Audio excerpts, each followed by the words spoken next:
Text નું ઉદાહરણ number 3.5 બહુ સરસ ઉદાહરણ છે અને સહેલું છે. પરિપથ આપેલો છે, આટલી વસ્તુ પૂછેલી છે. આર ઇક્વિવેલન્ટ મીન્સ કે આના બે છેડા વચ્ચેનો સમતુલ્ય અવરોધ, દરેક અવરોધમાંથી વહેતો પ્રવાહ અને પોટેન્શિયલ ડ્રોપ. એ અને બી બિંદુ વચ્ચે પોટેન્શિયલ ડ્રોપ એટલે કે આના બે વચ્ચે વિસ્થિતિમાનનો તફાવત, એ રીતે બી અને સી બિંદુ વચ્ચેનો પોટેન્શિયલ ડ્રોપ અને એ જ રીતે સી અને ડી બિંદુ વચ્ચેનો પોટેન્શિયલ ડ્રોપ. બહુ સરળ, એકદમ સિમ્પલ. કદાચ ઓરલી દાખલો પણ હોય તો ગણી શકાય એવો દાખલો છે, પણ થોડું સ્ટેટ બોર્ડમાં કદાચ તમે પૂછે તો તમારે લખવાનું હોય તો કેવી રીતે લખો એનું ડિસ્કશન અહીંયા કરતા જઈએ. હું આખો દાખલો કદાચ વ્યવસ્થિત રીતે નથી લખતો, પણ તમને કહી દઉં છું તમે આ રીતે આમ લખી શકો. જો સૌથી પહેલી વસ્તુ તો આને કેલ્ક્યુલેશનનો જ્યારે સમતુલ્ય અવરોધ દર્શાવવો છે તો આમ તો ઓરલી તમે કહી શકો કે આ 4 ને 4 સમાંતરમાં છે તો સમતુલ્ય 2. ઈ બે આ એક સાથે શ્રેણીમાં તો 2 ને 1 3. પછી આ 12 અને 6 સમાંતરમાં હોય તો ઉપર બે નો ગુણાકાર એટલે 12 6 72 અને 12 ને 6 18 એટલે 72 ભાગ્યા 18 એટલે 4 ઓહમ આ થયો અને આ થયો તો આપણો 3 ઓહમ. તો સમતુલ્ય અવરોધ આવી ગયો આર ઇક્વિવેલન્ટ બરાબર 7. આવા ડાયરેક્ટલી કદાચ ગુજકેટ લેવલમાં કે એવા પ્રકારે ક્વેશ્ચન પૂછે કે ભાઈ સમતુલ્ય અવરોધ તો સીધું કહી દેવાનું, કારણ કે ગણતરીની કોઈ જરૂર નથી. પણ જો આને આ દાખલો સ્ટેટ બોર્ડમાં પૂછે તો તમારે ફરજિયાત રીતે થોડો વ્યવસ્થિત લખવો જોઈએ. તો કાં તો વર્ણન જો લાંબુ કરવું હોય તો આ રીતે આમ લખી શકો. પહેલા આર એ બી, એ અને બી બિંદુ વચ્ચે સમતુલ્ય અવરોધ. હું અહીંયા લખતો નથી, મેં કીધું ખોટો સમય નથી બગાડતો. એ આર એ અને બી બિંદુ વચ્ચેનો સમતુલ્ય લખી નાખો. પછી આપણે કહી શકીએ એ જ રીતે સી અને ડી વચ્ચેનો સમતુલ્ય મેળવી નાખો. આનો મેળવો ત્યારે કેટલો દર્શાવવાનો? 4 ને 4 ઉપર 2 નો ગુણાકાર, નીચે 2 નો સરવાળો, તો એના ઉપરથી લખી નાખો 2. એટલે આનો આપણે થઈ જશે 4. ઈ દર્શાવી દો. પછી કહેવાનું માટે એ અને ડી વચ્ચે સમતુલ્ય અવરોધ, તો ત્રણેયનો સરવાળો દર્શાવી દો એટલે સમતુલ્ય અવરોધ તમને મળી ગયો. પણ માની લ્યો કે કદાચ તમને એમ લાગે કે ભાઈ આવું લાંબી રીતે નથી કરવું, તો આવું ચલાવી શકાય કે ભાઈ આના સમતુલ્ય પરિપથો ડ્રો કરતા જાઓ. સ્ટેટ બોર્ડમાં પૂછે તો તમારે પરિપથો ડ્રો કરો તો પણ ચલાવી શકે. એટલે આપણે મેં કીધું એ પ્રમાણે આવી રીતે આમ તમે આ સમતુલ્ય અવરોધ માત્ર કેલ્ક્યુલેશન ન કરો અને સીધો અહીં દર્શાવે 2 ને 2 આ સમતુલ્ય થઈ જશે. એ કેટલું? સોરી 4 ને 4 એટલે સમતુલ્ય કેટલું થઈ જશે? આ 2 નું થઈને તો 2 ઓહમ, પછી આ 1 ઓહમ અને પછી આ થઈ જશે ઈ 4 ઓહમ. તો આ રીતે આનો સમતુલ્ય પરિપથ આપણે દર્શાવી દેવાનો. અચ્છા, આ ઇક્વિવેલન્ટ ની અંદર આ અવરોધ નથી ગણ્યો કારણ કે બેટરીનો આંતરિક અવરોધ છે. આ 16 વોલ્ટ અને આ 1 ઓહમ. એટલે જ્યારે તમને આર ઇક્વિવેલન્ટ પૂછ્યું છે તો વળી તમને એમ ન થાય કે આ કેમ એટલે, કારણ કે કીધું છે પરિપથનો કુલ અવરોધ. તો પરિપથનો એટલે આ જેની અંદર બેટરીનો આંતરિક અવરોધ છે, બેટરીની અંદર છે અને એને કન્સિડર કરવાનો નથી. બરાબર? આખા નેટવર્કનો અવરોધ કીધો હોય ત્યારે એ માત્ર નેટવર્કનો એટલે આપણા માટે આ જ અવરોધ છે એ ટોટલ ગણવાનો છે. બસ આના ઉપરથી પછી તમે એનો સમતુલ્ય આપણે કીધું એ ત્રણેયનો સરવાળો દર્શાવી અને મેળવી રાખો. ચાલો હવે બીજું, દરેક અવરોધમાંથી વહેતો પ્રવાહ. તો સૌથી પહેલા તો જો તમને આર ઇક્વિવેલન્ટ મળી ગયો હોય તો હું કહું કે ભાઈ બીજા મુદ્દાની અંદર પહેલા તો આપણે ટોટલ પ્રવાહ I નક્કી કરવો તો કેટલો આવશે? V r r અથવા આર ઇક્વિવેલન્ટ. ઓળખાય? કારણ કે આનો ટોટલ આપણો આનો અવરોધ કેટલો થયો ટોટલ? જે આનો અવરોધ નક્કી કરવા જાવ ત્યારે 7 ઓહમ, આ 7 ઓહમ, આ આર ઇક્વિવેલન્ટ. બરાબર? આ એક બેટરી અને આ એક 1 ઓહમ નો અવરોધ, આ એપ્સાઇલોન. તો આના માટે હું જ્યારે લખું છું ત્યારે આપણે કહી શકાય કે જો આ અચ્છા V લખી નાખું એને બદલે આપણે કે એપ્સાઇલોન લખીએ છીએ. કા V આનો ટર્મિનલ વોલ્ટેજ મેળવવો પડે. તો epsilon upon r plus r equivalent. હવે બેટરીનું EMF કેટલા વોલ્ટ આપ્યું? તો કે બેટરીનું EMF કીધું 16 વોલ્ટ છેદમાં 1 ઓહમ નો આંતરિક અવરોધ વત્તા આપણે કહીએ તો ત્યાં આપણા પાસે અવરોધ કેટલો આવ્યો? તો 7. હા, સમતુલ્ય અવરોધ આવ્યો તો 7. બરાબર? r ઇક્વિવેલન્ટ આવ્યો તો 7. તો આના ઉપર કહી શકશો ભાઈ આ 2 એમ્પિયર. તો પ્રવાહનું મૂલ્ય આવી ગયું 2 એમ્પિયર. પણ એ તો ટોટલ પ્રવાહ આવ્યો. હવે અહીંથી આ ટોટલ પ્રવાહ I આવે, આ એનું મૂલ્ય તમારા પાસે 2 એમ્પિયર આવી ગયું. પછી તો કે આપણી શોર્ટ ટ્રીક પ્રમાણે તો ફટાફટ તમે કહી શકશો બધું કે અહીંથી પ્રવાહના 2 બ્રાન્ચ પડશે.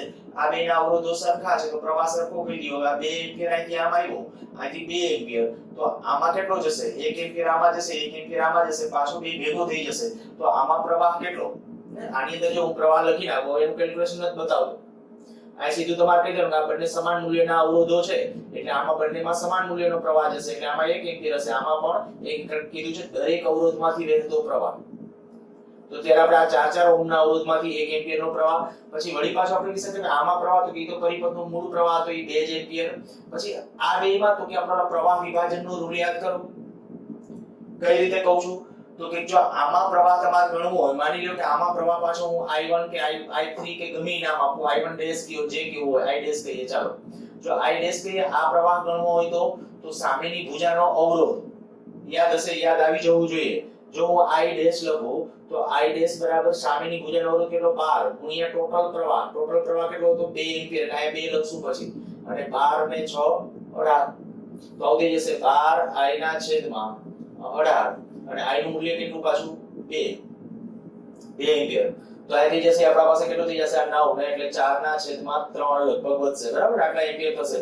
12 દુ 24, પછી આમ કરી નાખો 9 અહીંયા 9 તો અને 3 કેન્સલ કરો એટલે 3, ઓકે, 4 ના છેદમાં 3 એમ્પિયર. તો આમાં પ્રવાહ આવશે 4 ના છેદમાં 3 એમ્પિયર એટલે 1.33, આમાં પ્રવાહ થયો 1.33. અચ્છા, આમાં પ્રવાહ કેટલો તો કે બાકીનો પ્રવાહ આમાં એટલે આ 2 એમ્પિયર માંથી બાદ કરી નાખો, 2 એમ્પિયર માંથી બાદ કરી નાખશો એટલે આનો પ્રવાહ મળી જશે. તો એ તમે તમારી રીતે લખજો. બીજું VAB, A અને B વચ્ચેનો પોટેન્શિયલ ડિફરન્સ અથવા વોલ્ટેજ ડ્રોપ કે આ બે બિંદુ વચ્ચેનો વિસ્થિતિમાનનો તફાવત. હવે ગમે ત્યારે વિસ્થિતિમાનનો તફાવત લેવો હોય તો સમાંતરમાં તો સરખો જ હોય, તો કોઈ એકનો ગણી નાખો. તો કે જો કોઈ એકનો ગણવો હોય તો આ યાર આમાં લ્યો આ પ્રવાહ કેટલો હતો આમાં 1 એમ્પિયર ગુણ્યા 4 આ યાર V બરાબર આ યાર જો આ હું લખું VAB, A અને B બિંદુ વચ્ચેનો પોટેન્શિયલ ડ્રોપ. તો A અને B વચ્ચેનો પોટેન્શિયલ ડ્રોપ તમારે જો આ બેને સંયુક્ત ધ્યાનમાં રાખવો હોય તો સમતુલ્ય અવરોધ લેવો. તો સમતુલ્ય અવરોધ 2 ઓહમ, અને ત્યારે પ્રવાહ ટોટલ લેવાનો, ટોટલ પ્રવાહ લઈ અને ચાલે. અથવા હવે હું એમ કહું કે આ ભુજાનો જ પ્રવાહ લઉં એટલે આ ભુજામાં આપણે જે પ્રવાહ આવ્યો આ ભુજામાં કેટલો 1 એમ્પિયર ગુણ્યા આનો અવરોધ 4 ઓહમ, તો આ કેટલા આવશે 4 વોલ્ટ. તો આનો PD આવ્યો 4 વોલ્ટ અથવા પોટેન્શિયલ ડ્રોપ કહેવાય 4 વોલ્ટ. અચ્છા, આમાં પોટેન્શિયલ ડ્રોપ કેટલો VBC, તો કે એમાંથી પ્રવાહ કેટલો 2 એમ્પિયર, આમાંથી પ્રવાહ તો 2 એમ્પિયર, અને અવરોધ કેટલો આ 1, તો આ થઈ જશે 2 વોલ્ટ. અચ્છા, આમાં પોટેન્શિયલ ડ્રોપ તો આના બે છેડા વચ્ચેનો ગણો, આના બે છેડા વચ્ચેનો ગણો, એમ ન કરવો હોય તો બીજો રસ્તો, આનો સમતુલ્ય અવરોધ છે 4 ઓહમ અને પ્રવાહ એ છે તમારા પાસે બરાબર. VCD જો આમ નક્કી કરું છું, VCD એક રીત આ કે ભાઈ ટોટલ પ્રવાહ કેટલો હતો 2 એમ્પિયર ગુણ્યા આ આપણે કહી શકીએ આ અને આ બેનો થઈને સમતુલ્ય અવરોધ કેટલો 4 ઓહમ હતો, તો 8 જોજે આ ત્રણેયનો સરવાળો કરો તો 16 વોલ્ટેજ થઈ જશે. આ જે 16 વોલ્ટ લાગુ પાડેલા હોય તે આ આપણે આ 4 નહીં સોરી હા આજે આ 1 ઓહમ નો પીપીડી એટલે 16 નહીં થાય કારણ કે જે આના વચ્ચે પોટેન્શિયલ ડ્રોપ હશે એટલે ટર્મિનલ વોલ્ટેજ થશે જે થશે. આપણું જે કેલ્ક્યુલેશન છે એક્ઝેક્ટ બરાબર છે, ખાલી જે આમાં તમારે ગણવું પડે. આના બે છેડા વચ્ચે પોટેન્શિયલ ડ્રોપ કેટલો થાય એ આંતરિક અવરોધ ભલે રહ્યો, એનો અર્થ શું થયો કે આ 16 વોલ્ટની બેટરી છે, વિદ્યુત ભાર ખરેખર બેટરીમાંથી કેટલી ઉર્જા લઈને પસાર થાય છે એકમ ઘન દીઠ 16 જૂલ. પણ 16 જૂલ માંથી 2 એમ્પિયર પ્રવાહ તો 2 વોલ્ટ તો અહીંયા ડ્રોપ થઈ જશે એના આંતરિક અવરોધમાં, એટલે કે 2 જૂલ ઉર્જા તો એ વાપરી નાખશે.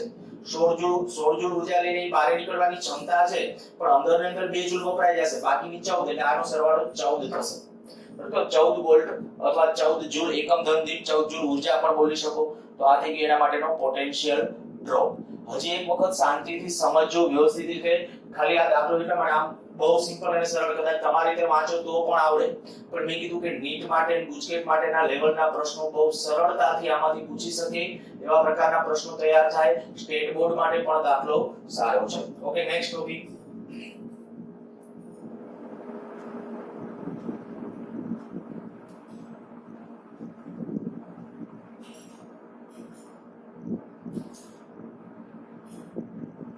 જેમ અવરોધોનું શ્રેણી સમાંતર કહેતા હતા એવી રીતે વિદ્યુત કોષોનું સંયોજન, વિદ્યુત કોષોનું શ્રેણી સમાંતર મિશ્ર જોડાણ આ પોસિબલ છે.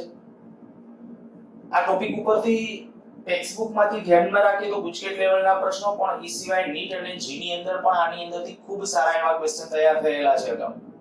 તો ટોપિકને સમજવા માટેનો પ્રયત્ન કરજો, બહુ સહેલો છે ટોપિક. વિદ્યુત કોષોનું સંયોજન, વિદ્યુત કોષોનું સંયોજન 3 રીતે શ્રેણી, સમાંતર અને મિશ્ર જોડાણ. એમાં આપણે કહીએ કે શ્રેણી જોડાણ અથવા શ્રેણી સંયોજન. જો વિદ્યુત કોષો શ્રેણીમાં માની લ્યો કે કોઈ એક એપ્સિલોન 1 EMF અને R1 આંતરિક અવરોધ હું બાજુમાં દર્શાવતો નથી, આની અંદર આંતરિક અવરોધ છે. એટલે બીજો વિદ્યુત કોષ માની લો એપ્સિલોન 2 EMF અને R2 આંતરિક અવરોધ, આવા બે વિદ્યુત કોષો એકબીજા સાથે શ્રેણીમાં જોડેલા છે. આ બિંદુનું નામ આપી દઉં છું A, B અને C. તો આપણે આના બે વચ્ચે સમતુલ્ય EMF કેટલો મળે એ નક્કી કરવું છે, અથવા આનો ઇક્વિવેલેન્ટ વિદ્યુત કોષ કયો કહેવાય એ આપણે નક્કી કરવું છે. તો શું કરીએ? તો કે જો સૌથી પહેલા તો આપણે આ વિચારીએ કે જ્યારે આપણે કનેક્શન કર્યું અને જ્યારે માની લો કે આને પરિપથમાં ક્યાંક જોડાણ કરશું ત્યારે I પ્રવાહ વહેતો હોય, પ્રવાહ માની લો કે I જેટલો પ્રવાહ આમાંથી વહે છે, બરાબર, આમાંથી I જેટલો પ્રવાહ વહે છે. તો આના બે બિંદુ વચ્ચેનો PD, A અને B બિંદુ વચ્ચેનો PD, આનો EMF એપ્સિલોન 1 છે, પણ આપણને તો ખબર પડે કે આના બે વચ્ચે હશે EMF હશે કે ટર્મિનલ વોલ્ટેજ. યાદ કરો, EMF અને ટર્મિનલ વોલ્ટેજ નું શું ડિસ્કશન કરેલું હતું? બેટરીમાંથી પ્રવાહ વહેતો હોય ત્યારે એના બે છેડા વચ્ચે હોય EMF હોય કે ટર્મિનલ વોલ્ટેજ? તો પ્રવાહ વહેતો હોય ત્યારે શું હશે? Terminal voltage. બરાબર, આ આપણે ટર્મિનલ વોલ્ટેજ. અચ્છા, ટર્મિનલ વોલ્ટેજ કેટલો હોય? તો ટર્મિનલ વોલ્ટેજ નું સૂત્ર આપણે આવું હતું, V = એપ્સિલોન -IR, અથવા આ પણ હોઈ શકે એપ્સિલોન +IR. પણ મેં તમને ખાસ કીધું હતું બેટરી ચાર્જ થતી હોય તો, પણ આયા બેટરી ચાર્જ નથી થતી. કેમ ખબર પડે? તો કે જ્યારે પ્રવાહ બેટરીના ધનધ્રુવમાંથી નીકળતો હોય ને, પ્રવાહ બેટરીના ધનધ્રુવમાંથી બહાર લ્યો ને ત્યારે બેટરી ડિસ્ચાર્જ થતી હોય, બરાબર. ધનધ્રુવની અંદર પ્રવાહ દાખલ થાય ને તો સમજવાનું કે બેટરીમાં રાસાયણિક પ્રક્રિયા ઉલટાઈ ગઈ હશે અને પરિણામે બેટરી ચાર્જ થઈ હશે. ફરીથી એકવાર બોલું છું આટલું. મેં કીધું કે અહીંયા આપણે ટર્મિનલ વોલ્ટેજ મારે લખવા છે, A અને B બિંદુ વચ્ચેનો ટર્મિનલ વોલ્ટેજ. તો A અને B બિંદુ વચ્ચેનો ટર્મિનલ વોલ્ટેજ આપણે જ્યારે મેં આ થિયરી ભણાવતો ત્યારે ત્રણ વસ્તુ લખી હતી. V = એક તો એપ્સિલોન, EMF અને ટર્મિનલ વોલ્ટેજ સરખા હોઈ શકે ક્યારે? પ્રવાહ 0 હોય તો, અથવા આંતરિક અવરોધ 0 હોય તો. આપણે કહીએ કે પ્રવાહ 0 તો કાયમી પ્રવાહ ધાર્યો છે, પ્રવાહ વહે છે, એટલે આ કન્ડિશન અત્યારે નહીં. હા, વ્યવહારુ હેતુ માટે જો આંતરિક અવરોધ ન આપ્યો હોય અથવા અવગણ્ય હોય, આંતરિક અવરોધ અવગણ્ય હોય તો મેં આવું ડિસ્કશન પણ ત્યારે કરી દીધું હતું કે ભાઈ તમારે ફરજિયાત રીતે શું લઈ લેવાનું? આનું EMF જેનો ટર્મિનલ વોલ્ટેજ.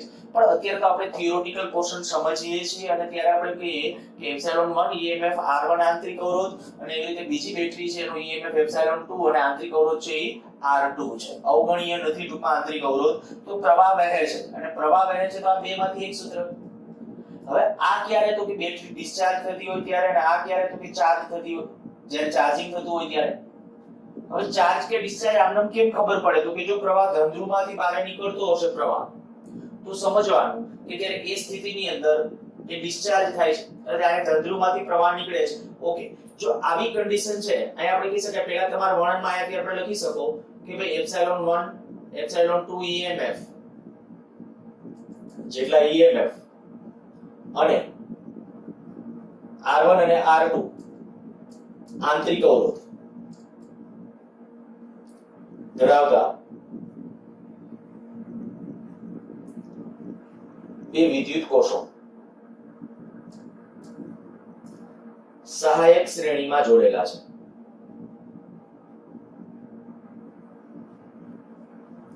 શ્રેણીમાં જોડેલા છે. મેં શબ્દ એક વચ્ચે ઉમેરી દીધું, સહાયક. કદાચ ક્યારેક એવું બને કોઈ બેટરી ઉલટી જોડી દેવામાં આવે, પછી ડિસ્કશન કરશું, પણ ઈ વિરોધક જોડાણ કરશું. આપણું સહાયક જોડાણ છે એની અંદર ધન એકનું ધન બીજાના ઋણ આ કન્ટિન્યુ સિક્વન્સમાં આવતો હોય તો એવી કન્ડિશન આવશે. એટલે પહેલા મુદ્દાની અંદર આવું ધારણાનું એક વિધાન લખી નાખવાનું. હવે તમને એમ કહો કે ભાઈ A અને B વચ્ચે, A અને B વચ્ચે નો PD, જેને VAB કહીએ, VAB, A અને B બિંદુ વચ્ચેનો PD કેટલો હશે? કેનું સ્થિતિમાન વધારે હશે, આનું કે આનું? ખરેખર સ્થિતિમાન આ કે તો B નું વધારે હશે. જો પ્રવાહ મેં અત્યારે આ દિશામાં ધારેલો છે તો, બરાબર, ધ્યાન રાખજો, પ્રવાહ આ દિશામાં ધારેલો છે તો ખરેખર સ્થિતિમાન કેનું વધારે થશે? B પોર્ટનું વધારે થશે. તો A અને B વચ્ચેનો જો માત્ર PD લખવો હોય, શું બોલું છું? A અને B વચ્ચેનો માત્ર જો PD લખવો હોય તો એ વખતે તમે શું કરી શકો? VB - VA, VA - VB પણ લખી શકો. એ ડિપેન્ડ કરે છે આપણા ઉપર તમારે શું લખવું છે. જો અહીંયા A અને B બિંદુ વચ્ચેનો PD નક્કી કરવો હોય, A અને B બિંદુ વચ્ચેનો PD, તો શું કરશો? મેં કીધું એ પ્રમાણે PD મીન્સ કે ટર્મિનલ વોલ્ટેજ. તો આના બે વચ્ચેનો ટર્મિનલ વોલ્ટેજ.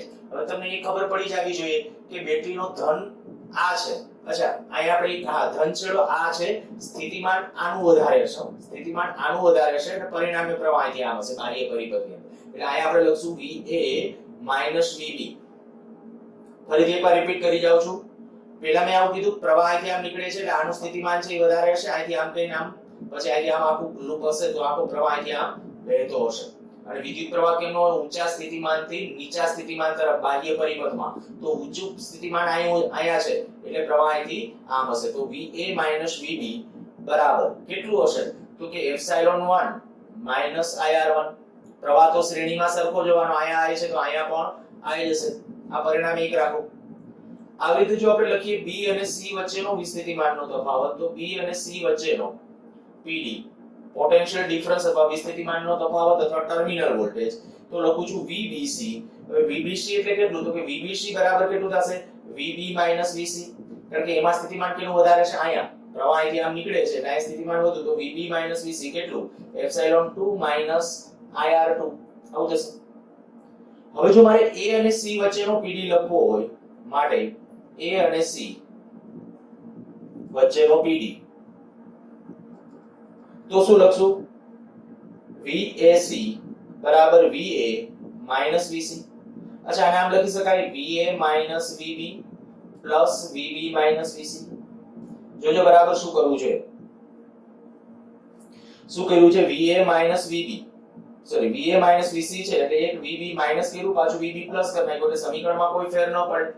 હવે VA VB એટલે શું તો કે આપણા પાસે પરિણામ છે ε1 IR1 ε2 IR2. થોડું ખાલી સમીકરણને રીઅરેન્જ કરું છું.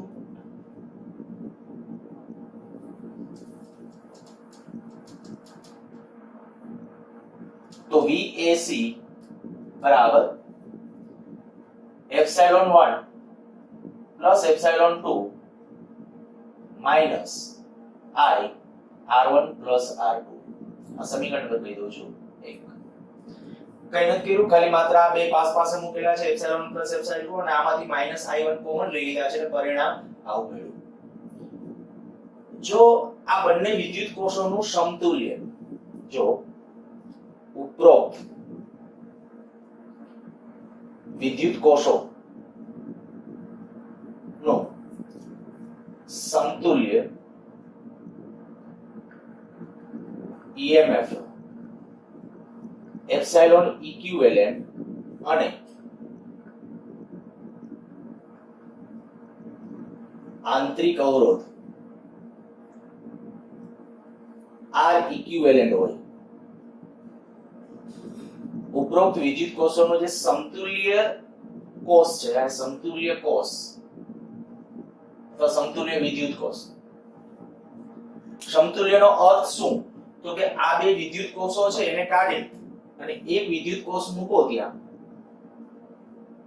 એપ્સિલોન ઇક્વિવેલેન્ટ R ઇક્વિવેલેન્ટ, પ્રવાહીના ઈ જ રહેવો જોઈએ અને આના બે છેડા વચ્ચેનો PD આ એ બિંદુ આ સીધી. ઇક્વિવેલેન્ટ નો અર્થ શું તો કે આ જે છે એને દૂર કરી એક વિદ્યુત કોષ એવું મૂકીએ કે જે આના કામ કરે, મીન્સ કે આના બે વચ્ચેનો PD એટલો આપે અને પ્રવાહ આટલો આપે.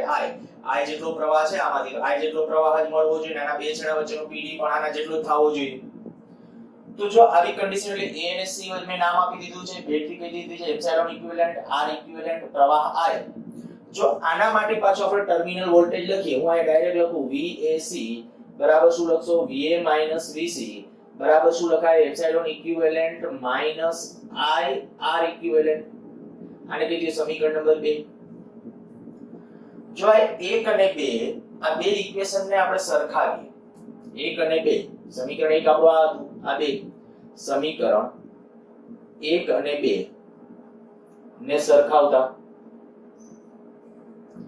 તો સરખાવશો એટલે શું મળશે તો કે એપ્સિલોન ઇક્વિવેલેન્ટ બરાબર ε1 ε2. શ્રેણી જોડાણમાં વિદ્યુત કોષોના EMF નો સરવાળો કરવો, ઇક્વિવેલેન્ટ મેળવવો હોય તો, અને જો R ઇક્વિવેલેન્ટ લખવું હોય તો કે R ઇક્વિવેલેન્ટ એટલે પણ જોવો જોઈએ R1 R2. અને આની સાથે સરખાવશો R ઇક્વિવેલેન્ટ એટલે R1 R2 એપ્સિલોન ઇક્વિવેલન્ટ એટલે એપ્સિલોન 1 પ્લસ એપ્સિલોન 2. તો વિદ્યુત કોષોનું શ્રેણી જોડાણ માટે હવે તમારે કાંઈ સીધું દાખલા તરીકે આવો એમસીક્યુ બનાવીને તમને કહેવામાં આવે કે ભાઈ અહીંયા 2 વોલ્ટ અને 1 ઓહમ અને અહીંયા એમ કહી દીધું કે ભાઈ 3 વોલ્ટ 2 ઓહમ આવી બે વિદ્યુત કોષો જોડેલા છે, તો અહીંયા સમતુલ્ય EMF અહીંયા A બિંદુ કહી દો, અહીંયા C બિંદુ કહી દો. હવે તમને એમ નામ આપી દો કે A અને C વચ્ચેનો PD કેટલો, તો VAC કેટલા વોલ્ટ થઈ જશે? તો જોવાનું આ 2 વોલ્ટ છે, આ 3 વોલ્ટ છે, તો આપણે કીધું એપ્સિલોન 1 પ્લસ એપ્સિલોન 2 તો 5 વોલ્ટ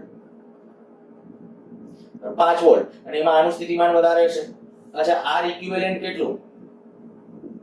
એમ તો મારે V લખવા કરતા આપણે લખીએ વધુ સારું, એપ્સિલોન ઇક્વિવેલન્ટ કહેવાય. એટલે એપ્સિલોન ઇક્વિવેલન્ટ, તો એપ્સિલોન ઇક્વિવેલન્ટ બરાબર કેટલો? એપ્સિલોન ઇક્વિવેલન્ટ 5 વોલ્ટ અને આર ઇક્વિવેલન્ટ કેટલું? તો કે આ બે પાછા શ્રેણીમાં, તો અવરોધોનો તો શ્રેણીમાં સરવાળો થાય તો 3 ઓહમ. તો એનો અર્થ એવો થઈ ગયો કે ભાઈ આ તમારા પાસે જે પરિપથ છે, આ બે બેટરીઓ મૂકવાને બદલે એક બેટરી એવી મૂકો જેનું EMF આ હોય, આંતરિક અવરોધ આ હોય, તો એની સમતુલ્ય બેટરી કહેવાય. માની લ્યો કે ક્યારેક આવું કે ગુજકેટમાં લગભગ એક પૂછાયેલો ક્વેશ્ચન તમને કહું, એપ્સિલોન EMF આર આંતરિક અવરોધ, એવા n વિદ્યુત કોષો શ્રેણીમાં જોડેલા છે, તો સમતુલ્ય EMF કેટલું? તો કે શ્રેણીમાં એટલે સરવાળો n એપ્સિલોન. આંતરિક અવરોધ કેટલો? nr, એકનો r, તો બધા એવા nr. આ કન્ડિશન છે, તો એટલે અહીં હું લખું એપ્સિલોન ઇક્વિવેલન્ટ બરાબર n એપ્સિલોન અને r ઇક્વિવેલન્ટ બરાબર nr. આ બધાને ખબર પડવી જોઈએ કારણ કે શ્રેણી સમાંતર એકદમ સિમ્પલ છે. ભાઈ અહીં કહી દીધું શ્રેણી જોડાણની અંદર એપ્સિલોન EMF નો સરવાળો કરવો. હવે ગુજકેટમાં પૂછાયેલો ક્વેશ્ચન શું હતો? એ આ નહીં, પણ અહીંયા આવું કીધું હતું કે n વિદ્યુત કોષો છે, બધાનું EMF એપ્સિલોન અને આંતરિક અવરોધ r છે. આવા n વિદ્યુત કોષો છે, આ બધાને શ્રેણીમાં જોડવા છે. એક વિદ્યાર્થી આ બધાને શ્રેણીમાં જોડવાનો પ્રયત્ન કરે છે, પણ ત્યારે ભૂલથી એક બેટરી છે ને ઉલટી જોડાઈ જાય છે. તો એપ્સિલોન ઇક્વિવેલન્ટ અને આર ઇક્વિવેલન્ટ કેટલું હશે? વિચારો. એક વિદ્યાર્થી n વિદ્યુત કોષો એને શ્રેણીમાં જોડવાનો પ્રયત્ન કરે છે, બધાના EMF એપ્સિલોન છે, આંતરિક અવરોધ r છે, પણ એમાં એક ભૂલથી એક ઉલટો જોડાઈ જાય છે. તો સમતુલ્ય EMF કેટલું? આખા તંત્રનું સમતુલ્ય EMF. તો અહીંયા શું કરશો? તો ખાસ ધ્યાન રાખજો, આવું તરત જ મનમાં વિચારી શકો છો ફટાફટ, તો વધુ સારું રહેશે. MCQ ની જેમ જ હેન્ડલ કરો ઝડપથી કે ભાઈ એક બેટરી હોય એ એક બેટરીનું EMF નાબૂદ કરી દેશે. વિરોધક જોડાણમાં થાય તો તરત જ તમે કહી શકતા હો કે અહીંયા માની લો આ બે વિદ્યુત કોષો છે, ત્યાં કરતા અહીંયા આવી જાય, આ બે વિદ્યુત કોષોના EMF સરખા હોત અને આ બેટરી ઊંધી જોડાઈ ગઈ હોત, તો જો આ ઊંધી જોડાઈ ગઈ હોત તો એમાં પ્રવાહ ખરેખર ઊંધો વહેવાનો હતો. તો એનો અર્થ એવો છે કે પ્રવાહના અહીંથી ખરેખર રિયલમાં આમથી આમ પ્રવાહ ન જઈ શકે કારણ કે બેના EMF ના આંતરિક જો જુદા જુદા હોય તો જાય, આમાં જાય. દાખલા તરીકે આને એકને ઉલટી કરી નાખું બેટરી તો પ્રવાહ તો વહેશે, મોટી બેટરી વડે નાની બેટરી ચાર્જ થશે. જો એવું હોય તો વિરોધક કરી નાખો અને પછી કોમ્બિનેશન પૂરું કરી નાખો તો ચાર્જ થશે.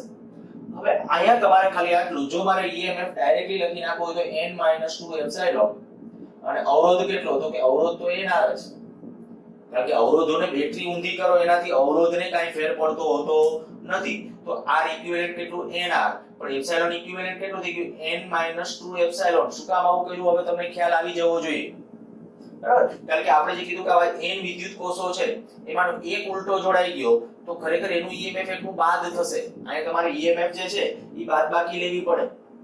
હવે તમે વિચાર કરો બેના EMF સરખા, બે જ કોષો બેના સરખા હોય તો EMF કેટલું થાય? 0. પણ અહીંયા તો n વિદ્યુત કોષો છે, તો n વિદ્યુત કોષો છે તો એક એકની અસર નાબૂદ કરી નાખશે, પણ બાકી n - 2 જે રહેશે બેટરીઓ એનું EMF ત્યાં રહેશે. તો સરસ આના ઉપરથી આવા પ્રશ્નો છે તૈયાર કરી શકાય. હજી થોડું ડીપમાં વિચારશું, પણ એની પહેલા લઈ લઈએ સમાંતર જોડાણ. જો લખવાનું બાકી હોય તો કરો, સ્ક્રીન પોઝ કરીને લખો.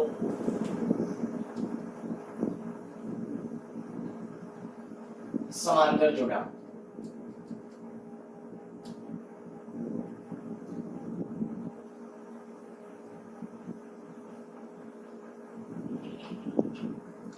એપ્સિલોન 1 EMF R1 આંતરિક અવરોધ, કદાચ R1 આંતરિક અવરોધ આયનની બાજુમાં અહીંયા દર્શાવવો હોય તો છૂટ, બરાબર અત્યારે મેં આ રીતે આમ લીધું છે એપ્સિલોન 1 EMF R1 આંતરિક અવરોધ બીજો એવી રીતે વિદ્યુત કોષ એપ્સિલોન 2 EMF R2 આંતરિક અવરોધ આ સમાંતરમાં જોડી દીધા છે માની લો કે આયા બિંદુનું નામ આપી દઉં B1 આયા B2 આ જંકશન બિંદુ જ્યાં બે થી વધારે વાહકો ભેગા મળતા હોય એને જનરલી જંકશન બિંદુ કહેવાય તો આયા બે જંકશન બિંદુ છે એક આયા B1 આ બીજું B2 હવે જનરલી આપણને ખબર છે કે ભાઈ અહીંથી પ્રવાહ છે એ આમ બહાર નીકળતો હોય તો આ પ્રવાહ દાખલા તરીકે આમાંથી I1 આમાંથી પ્રવાહ I2 છે જો આમાંથી પ્રવાહ I1 નીકળતો હોય આમાંથી પ્રવાહ I2 આવતો હોય એટલે બેનો ટોટલ પ્રવાહ I થઈ જાય છે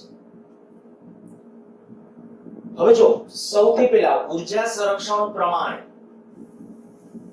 આના પછીનો ટોપિક આપણો આવશે કિર્ચોફના નિયમો એ ઊર્જા સંરક્ષણના નિયમની પણ વાત છે પણ અત્યારે હું કિર્ચોફના નિયમ કદાચ નામ ઉલ્લેખ ન કરું અને સીધું તમને એમ કહું કે અહીંથી પ્રવાહ I1 આવે છે અહીંથી I2 આવે છે તો I કેટલું થવું જોઈએ તો પરિપથની સમમિતિ પરથી અથવા તો ઊર્જા સંરક્ષણ પ્રમાણે અહીં P1 બિંદુએ I1 અને I2 પ્રવાહ દાખલ થાય છે I1 I2 દાખલ થાય અને I બહાર જાય આ ખાલી તમને વર્ણન કરવાની મજા આવે એટલા માટે આવું લખું છું બાકી તમે તમારી રીતે વર્ણન કરો કાંઈ વાંધો નહીં ચાલે P1 બિંદુએ I1 I2 P1 બિંદુ પાસે વિચારો તો એમ કહેવાય કે I1 અને I2 દાખલ થયા છે પણ આ I છે એ બહાર જાય છે હવે વિદ્યુતભાર સંરક્ષણ શું કહે છે તો વિદ્યુતભાર સંરક્ષણ કે ભાઈ વાહકના કોઈ પણ બિંદુ પાસે કોઈ દિવસ વિદ્યુતભાર સંરક્ષણ એટલે વિદ્યુત વાહકના કોઈ પણ બિંદુ પાસે વિદ્યુતભાર સંગ્રહ પામતો નથી નાશ પામતો નથી ઉદ્ભવતો નથી અર્થાત કે અહીંયા આપણે કહી શકાય જેટલો પ્રવાહ આવે ને એટલો પ્રવાહ જાવો જોઈએ તો અહીં P બિંદુએ ઊર્જા સંરક્ષણ અનુસાર આપણે કહી શકાય I બરાબર I1 પ્લસ I2 આ સમીકરણ નંબર કહી દો હવે આ A અને B1 અને B2 આ બે બિંદુને નામ આપ્યા પછી તમને A B નામ આપો હોય તો એ છોડો જે કોઈ નામ આપી શકો તમે જો મારે આના બે વચ્ચેનો PD લખવો છે તો આને કારણે PD લખું આને કારણે સમાંતરમાં PD કેવો હોય સરખો આના બે છેડા વચ્ચેનો જે PD એટલે ટર્મિનલ વોલ્ટેજ EMF સરખો હશે એવું નથી કહેતો આનો EMF નાનો EMF સરખો હશે એવું નથી કહેતો પણ સમાંતરમાં PD સરખો હોય એટલે અહીં બંને વિદ્યુત કોષો સમાંતરમાં છે તેથી તેના દરેકના બે છેડા વચ્ચેનો PD ધારો કે V જેટલો સમાન છે હવે જો PD V જેટલો સમાન હોય તો આ એક વિદ્યુત કોષ માટે લખો અને પછી આ બીજા વિદ્યુત કોષ માટે લખો માટે આકૃતિ પરથી ટૂંકું લખું છું થોડું આકૃતિ પરથી V બરાબર મારે આનો PD આ બેટરીને અનુલક્ષીને લખું શું થાય તો કે ડિસ્ચાર્જ થાય છે તો એપ્સિલોન પ્રવાહીમાં I1 R1 આકૃતિ પરથી V બરાબર એપ્સિલોન 1 I1 R1 આ વિદ્યુત કોષને મેં ધ્યાનમાં લીધો પછી આને ધ્યાનમાં રાખીને લખશું પણ હું જો અત્યારે આને કન્સિડર કરું છું તો આકૃતિ પરથી V બરાબર એપ્સિલોન 1 I1 R1 કારણ કે આનો બેટરી ડિસ્ચાર્જ થાય છે ખબર પડી પહેલા કારણ કે પ્રવાહ ધંધ્રુમાંથી બહાર આવે છે તો બેટરી ડિસ્ચાર્જ થાય છે ડિસ્ચાર્જ થતી હોય તો ટર્મિનલ વોલ્ટેજનું સૂત્ર શું એપ્સિલોન -IR હવે આનું EMF હતું એપ્સિલોન 1 તો એપ્સિલોન 1 I1 R1 પછી આની અંદર જો હું I1 ને સૂત્રનો કરતા બનાવી દઉં I1 ને તો I1 બરાબર કેટલું થશે તો કે I1 બરાબર એપ્સિલોન 1 V R1 આને સમીકરણ નંબર કયો 2 તે જ રીતે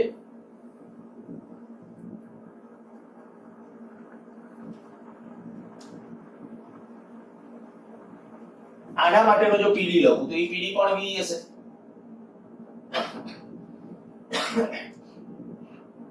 એપ્સિલોન 2 I2 R2 હવે એમાં જો I2 ને સૂત્રનો કરતા બનાવીએ તો I2 બરાબર એપ્સિલોન 2 V R2 આ સમીકરણ નંબર કહી દઈએ 3 હવે આ 2 અને 3 બેયની કિંમત સમીકરણ 1 માં મૂકી દઈએ સમીકરણ 2 3 એની કિંમત 1 માં મૂકતા જો આ 2 અને 3 બેની કિંમત છે સમીકરણ 1 ની અંદર મૂકીએ તો I બરાબર I1 ને બદલે epsilon 1 - v upon r1 plus epsilon 2 v upon r2 તો આમ લખું છું epsilon 1 upon r1 plus epsilon 2 upon r2 minus v 1 upon r1 plus 1 upon r2 જોજો ખાલી સાદુરૂપ બહુ સિમ્પલી સાદુરૂપ આપ્યું છે કશું નથી કર્યું આ વધારે ખાલી આપણી પરિસ્થિતિ છે એ પ્રમાણે આ બે પદ પેલા epsilon 1 r1 આ epsilon 2 r2 પછી આ v upon r1 અને આ v upon r1 એમાંથી માઈનસ v કોમન કાઢી લીધા તો 1 upon r1 plus 1 upon r2 તો હજી આ જે આપણા પાસે પદ મળ્યું એક એક આપણે આને અચ્છા ક્રોસ ગુણાકાર કરી લખો તો આમ લખી નાખીએ epsilon 1 r2 plus epsilon 2 r1 upon r1 plus r2 minus v આ પદને આપણે આ બાજુ લઈ લઈએ અને i વાળું પદ ઓલી બાજુ લઈ લો ઓકે પેલા એક સ્ટેપમાં આપણે લખી નાખીએ ચાલો v r1 plus r2 upon r1 r2 i શું કર્યું ખ્યાલ આવી ગયો છે બરાબર ખાલી ક્રોસ ગુણાકાર અહીંથી આમ ક્રોસ ગુણાકાર કરી નાખ્યો છે એકનો પદ બાકી છોડી દીધું છે હવે હું આવું કરું છું v ને આપણે સૂત્રનો કરવાનો તો આને આ બાજુ લઈ લઉં છું i ને સામેની બાજુ લઈ લઉં છું તો થશે આવું v r1 plus r2 upon r1 r2 બરાબર epsilon 1 r2 plus epsilon 2 r1 upon r1 plus r2 minus i હું આવું કરું આખા સમીકરણને આ પદ વડે ભાગી નાખું છું બરાબર આ પદ વડે સમીકરણને r1 plus r2 upon r1 r2 વડે ભાગતા જોજો શું આવશે તો v બરાબર આ બાજુ v જ રહેશે હવે આને જ્યારે ભાગાકારમાં લેશો એટલે આ જો છે r1 plus r2 ને r1 આના છેદમાં લખશો એટલે એ કેન્સલ થઈ જશે અને થઈ જશે શું આ પદ r1 r2 ફરીથી આયા જે આપણે લસા લીધો ત્યારે અચ્છા એક epsilon r2 અને આ ગુણાકારમાં આવશે r1 r2 ગુણાકારમાં રહેશે બરાબર એ ભૂલ થઈ ગઈ છે ફરીથી એકવાર આ ખાલી આ બેનો ગુણાકાર કર્યો તો લસા લીધો એટલે r1 r2 ગુણાકારમાં આવશે એ ગુણાકારમાં તો જો જ્યારે તમે આના વડે ભાગાકાર કરશો જ્યારે આ પદ વડે ભાગશો તો શું થશે આપણો આ પદ કારણ કે આ છેદનો છેદ એટલે આ છેદમાં છેદનો છેદ છે એટલે એ અંશ થઈ જશે તો r1 r2 એ અંશમાં વહી જશે એ આની કેન્સલ થઈ જશે એટલે પદ આવું રહેશે epsilon 1 r2 plus epsilon 2 r1 upon r1 plus r2 minus i આના છેદમાં પણ એને જ્યારે ઉલટાવી લખી નાખશો એટલે આવું થઈ જશે r1 r2 upon r1 plus r2 આ સમીકરણ નંબર કહી દો 4 અચ્છા પાછું હવે ધારી લ્યો કે ભાઈ આનો સમતુલ્ય EMF જો ઉપરોક્ત વિદ્યુત કોષો નું સમતુલ્ય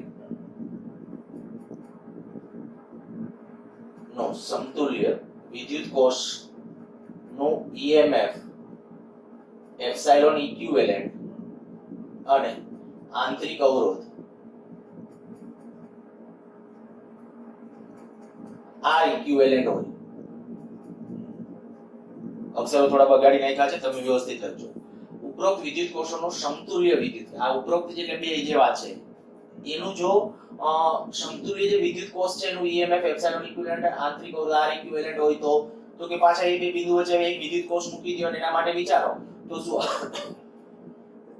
તો આપણે કહી શકાય કે V બરાબર epsilon equivalent minus R equivalent હમણાં શ્રેણી જોડાણમાં કહ્યું તો એ કોઈ ચેન્જ નહીં કારણ કે આ બે ને બદલે આ બે ને કાઢીને બધે એક કોષ મૂકવાનો છે જેનું EMF કેટલું કરવાનું એપ્સિલોન ઇક્વિવેલેન્ટ આંતરિક અવરોધ R ઇક્વિવેલેન્ટ ત્યારે પ્રવાહ કેટલો થવો જોઈએ આ ટોટલ હોય એટલો ટોટલ પ્રવાહ એ તો ટોટલ પ્રવાહ એ ત્યાં લીધો છે આપણે અને ત્યારે એનો PD આના જેટલો જ થવો જોઈએ જેટલો PD હોય તો આ સમતુલ્ય આ સમીકરણ નંબર કહી દે 5 4 અને 5 ને સરખાવતા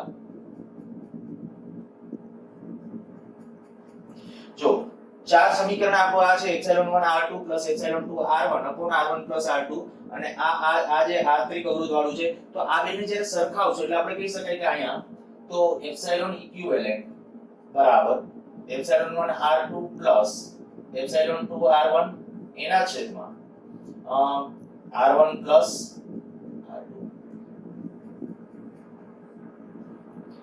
અને r ઇક્વિવેલન્ટ બરાબર r1 r2 r1 r2 અવરોધોમાં તો તમે બહુ સરળતાથી સમજી શકો કે આ બે અવરોધો છે કદાચ ત્રણ અવરોધો હોય તો એ રીતે જેટલા અવરોધો એને સમતુલ્ય એ રીતે લઈ જઈ શકો છો અહીંયા સીધું સિમ્પલી જો હું આયા એક સામાન્ય એક સાદું રૂપ તમને કહું આમાં કદાચ આ પદ પાસે આવી જાવ જો આને હું સરખાવું આ સમીકરણ આમાં પહેલા v ને સૂત્રનો કરતા બનાવો v ને સૂત્રનો કરતા બનાવી દો પછી આને સરખાવો ને તો જે પરિણામ મળશે એ પરિણામ કેવું હશે તો કે ઈ પરિણામની અંદર બહુ સરળતાથી તમે જે r ઇક્વિવેલન્ટ નું આવશે ને આના જેવું આવશે r ઇક્વિવેલન્ટ આ રીતે ગણો કે આવું કરી નાખો આ સમીકરણને પહેલા શેના વડે ભાગી નાખો આ પદ વડે ભાગી નાખો એટલે v સૂત્રનો કરતા બની જાય આ સમીકરણને આ પદ વડે આખા વડે ભાગી નાખો આના વડે ભાગી નાખો બેને પછી જે આવે ને આની હારે સરખાવશો તો આ પરિણામો તમને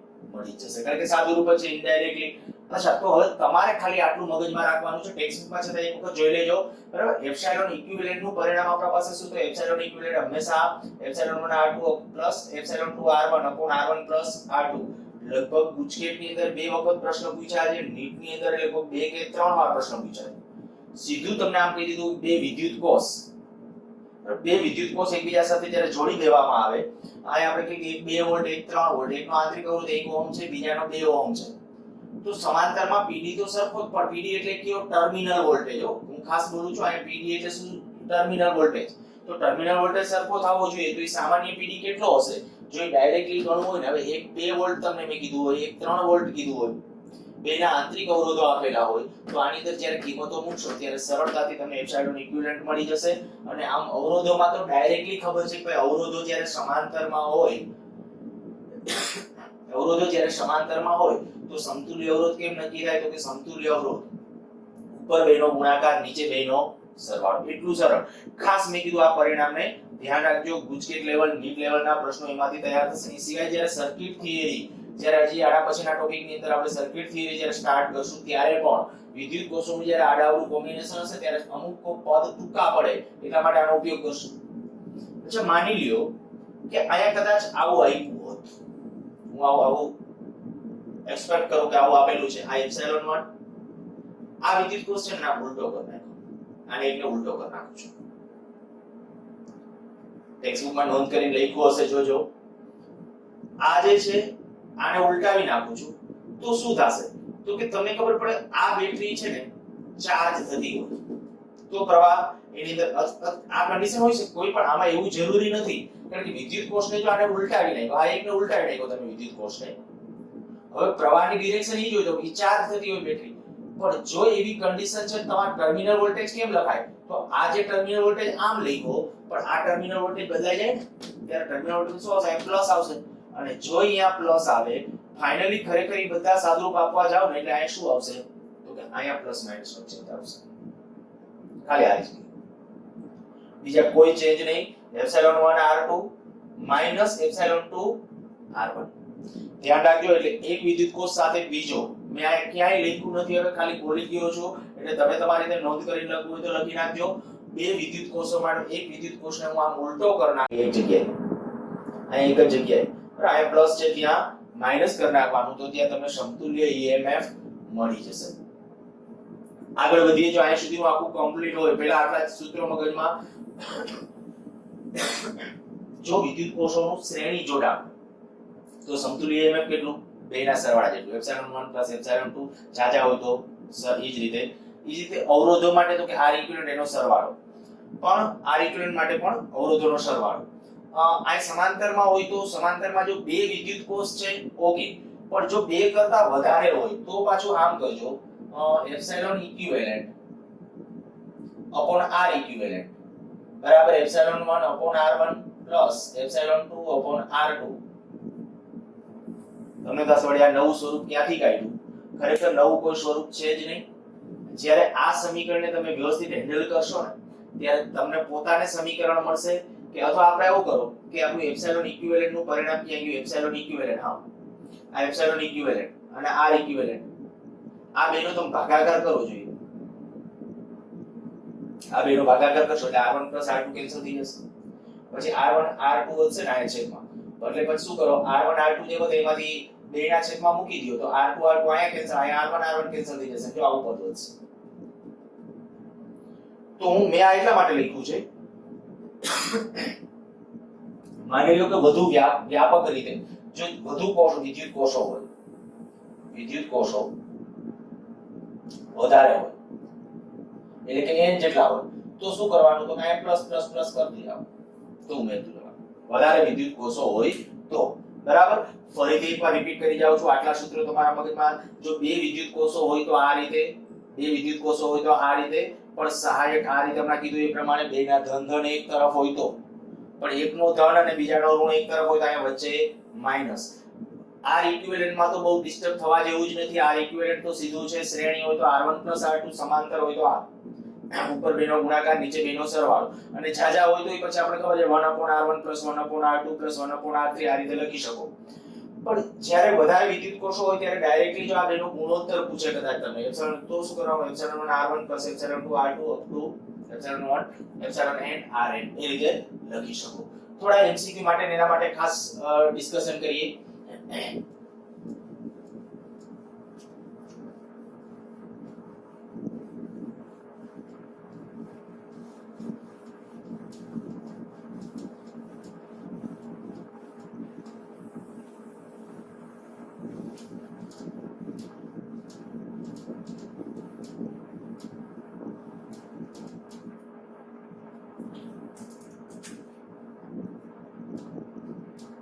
માની લઈએ કે આવી રીતે કેટલાક વિદ્યુત કોષો, આ તમને કીધું 5 વોલ્ટ, હમણાં તમે કીધું તેની જેમ 5 volt 1 ohm, 10 volt 2 ohm 1 ohm, આ બે વિદ્યુત કોષો શ્રેણીમાં જોડેલા છે. તો આનો એપ્સિલોન ઇક્વિવેલન્ટ કેટલો? એપ્સિલોન ઇક્વિવેલન્ટ કેટલો? 15 વોલ્ટ, બરાબર. આર ઇક્વિવેલન્ટ કેટલો? આર ઇક્વિવેલન્ટ આવશે બેનો સરવાળો. આ બધાને ફટાફટ ખબર પડી જવી જોઈએ. માની લો કે આવી રીતે આમ કરીએ છીએ,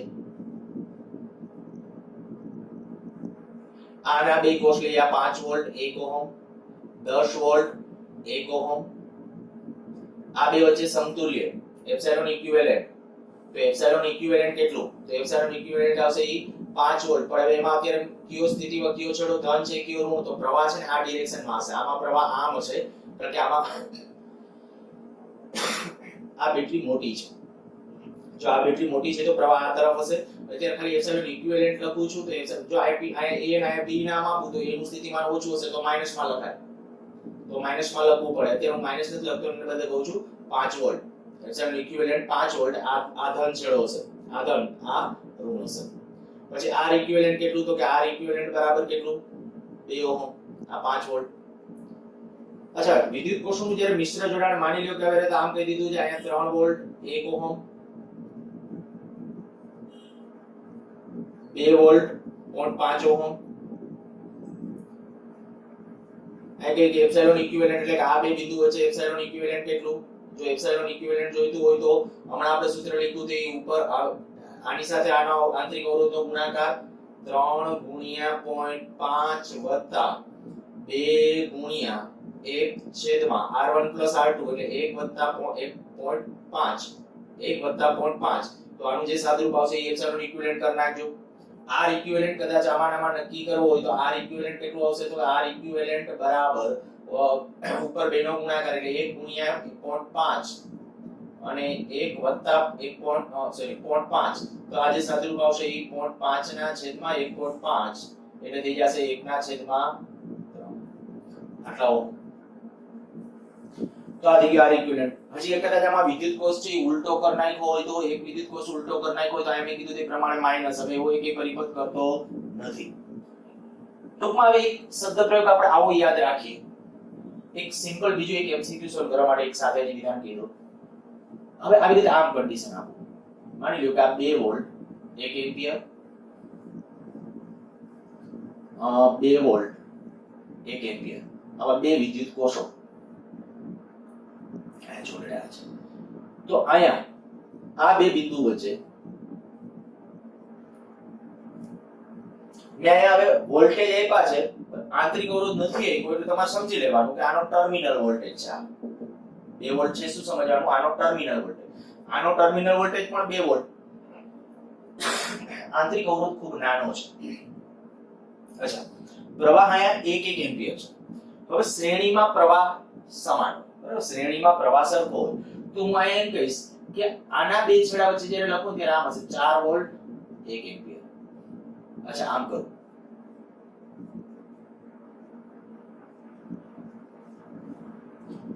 બે વોલ્ટ 1 એમ્પિયર, 3 વોલ્ટ 1 એમ્પિયર. તો આના બે વચ્ચે આની અંદર આ છેડો પોઝિટિવ રહેશે, આ નેગેટિવ રહેશે. આમાં આ બેટરી મોટી છે, બેટરી ઉલટી નાખી, ટર્મિનલ ઉલટી નાખ્યા, જોજો બરાબર. આ પ્લસ રહેશે, આ માઈનસ રહેશે. પણ કેટલા પીડી હશે? તો કે પીડી આ બાદબાકી કરવી પડશે કે 1 વોલ્ટ પ્રવાહ તો 1 એમ્પિયર જ. ધ્યાન રાખજો, ત્યારે પ્રવાહ આ બે બિંદુ વચ્ચે જે મળશે એ પ્રવાહ 1 એમ્પિયર જ, કારણ કે શ્રેણીમાં પ્રવાહ કેવો હોય? સરખો. એનાથી કોઈ ફેર ન પડે. અચ્છા, માની લ્યો કે આવું કરીએ, આ બધા ખાસ લખજો, એમસીક્યુ આના પછી જે સોલ્વ કરવા જઈએ છે એના માટે આ બધી વસ્તુઓ કામ આવશે. માની લ્યો કે આવું કહી દીધું છે કે ભાઈ આ 2 વોલ્ટ 1 એમ્પિયર, 2 વોલ્ટ 1 એમ્પિયર આમ છે. આ ટર્મિનલ વોલ્ટેજ જ સમજવો. આનો આ ટર્મિનલ વોલ્ટેજ પહેલા આપણા માટે આ 2 વોલ્ટેજ જ છે, બરાબર? તો હવે જ્યારે આ કન્ડિશન છે, સમાંતરમાં વોલ્ટેજ આપણી સરખા જ હોય, એ સરખા આપી દીધા છે, ટર્મિનલ વોલ્ટેજ જ સમજવાના. આંતરિક અવરોધ આપ્યો અને ઈએમએફ આપે તો જુદા હોઈ શકે.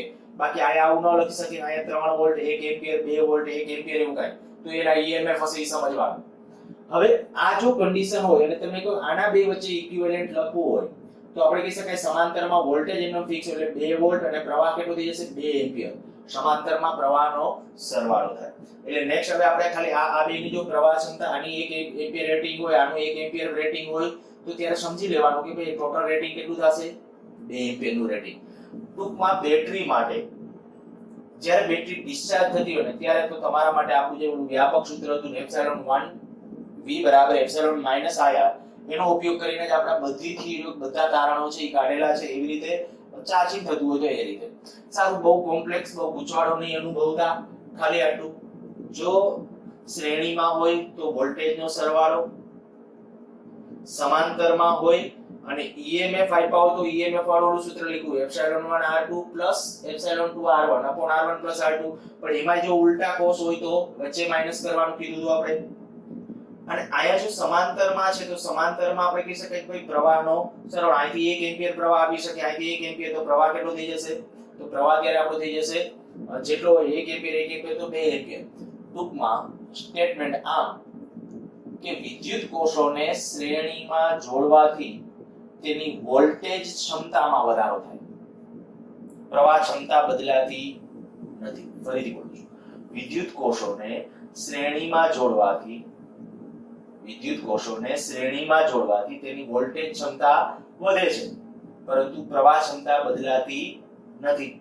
અને એ જ રીતે કહું કે ભાઈ વિદ્યુત કોષોને સમાંતરમાં જોડવામાં આવે તો વોલ્ટેજ ક્ષમતા બદલાતી નથી પણ પ્રવાહ ક્ષમતા વધે છે. નેક્સ્ટ હજી આગળ વધીએ, પ્રશ્ન લઈએ.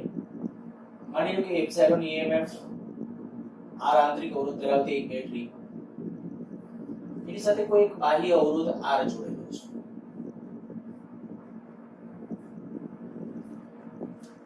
બાહ્ય અવરોધમાં પાવર મહત્તમ થાય તે માટે આ આર નું મૂલ્ય કેટલું હોવું જોઈએ? માની લ્યો કે આ એક ચલ અવરોધ છે.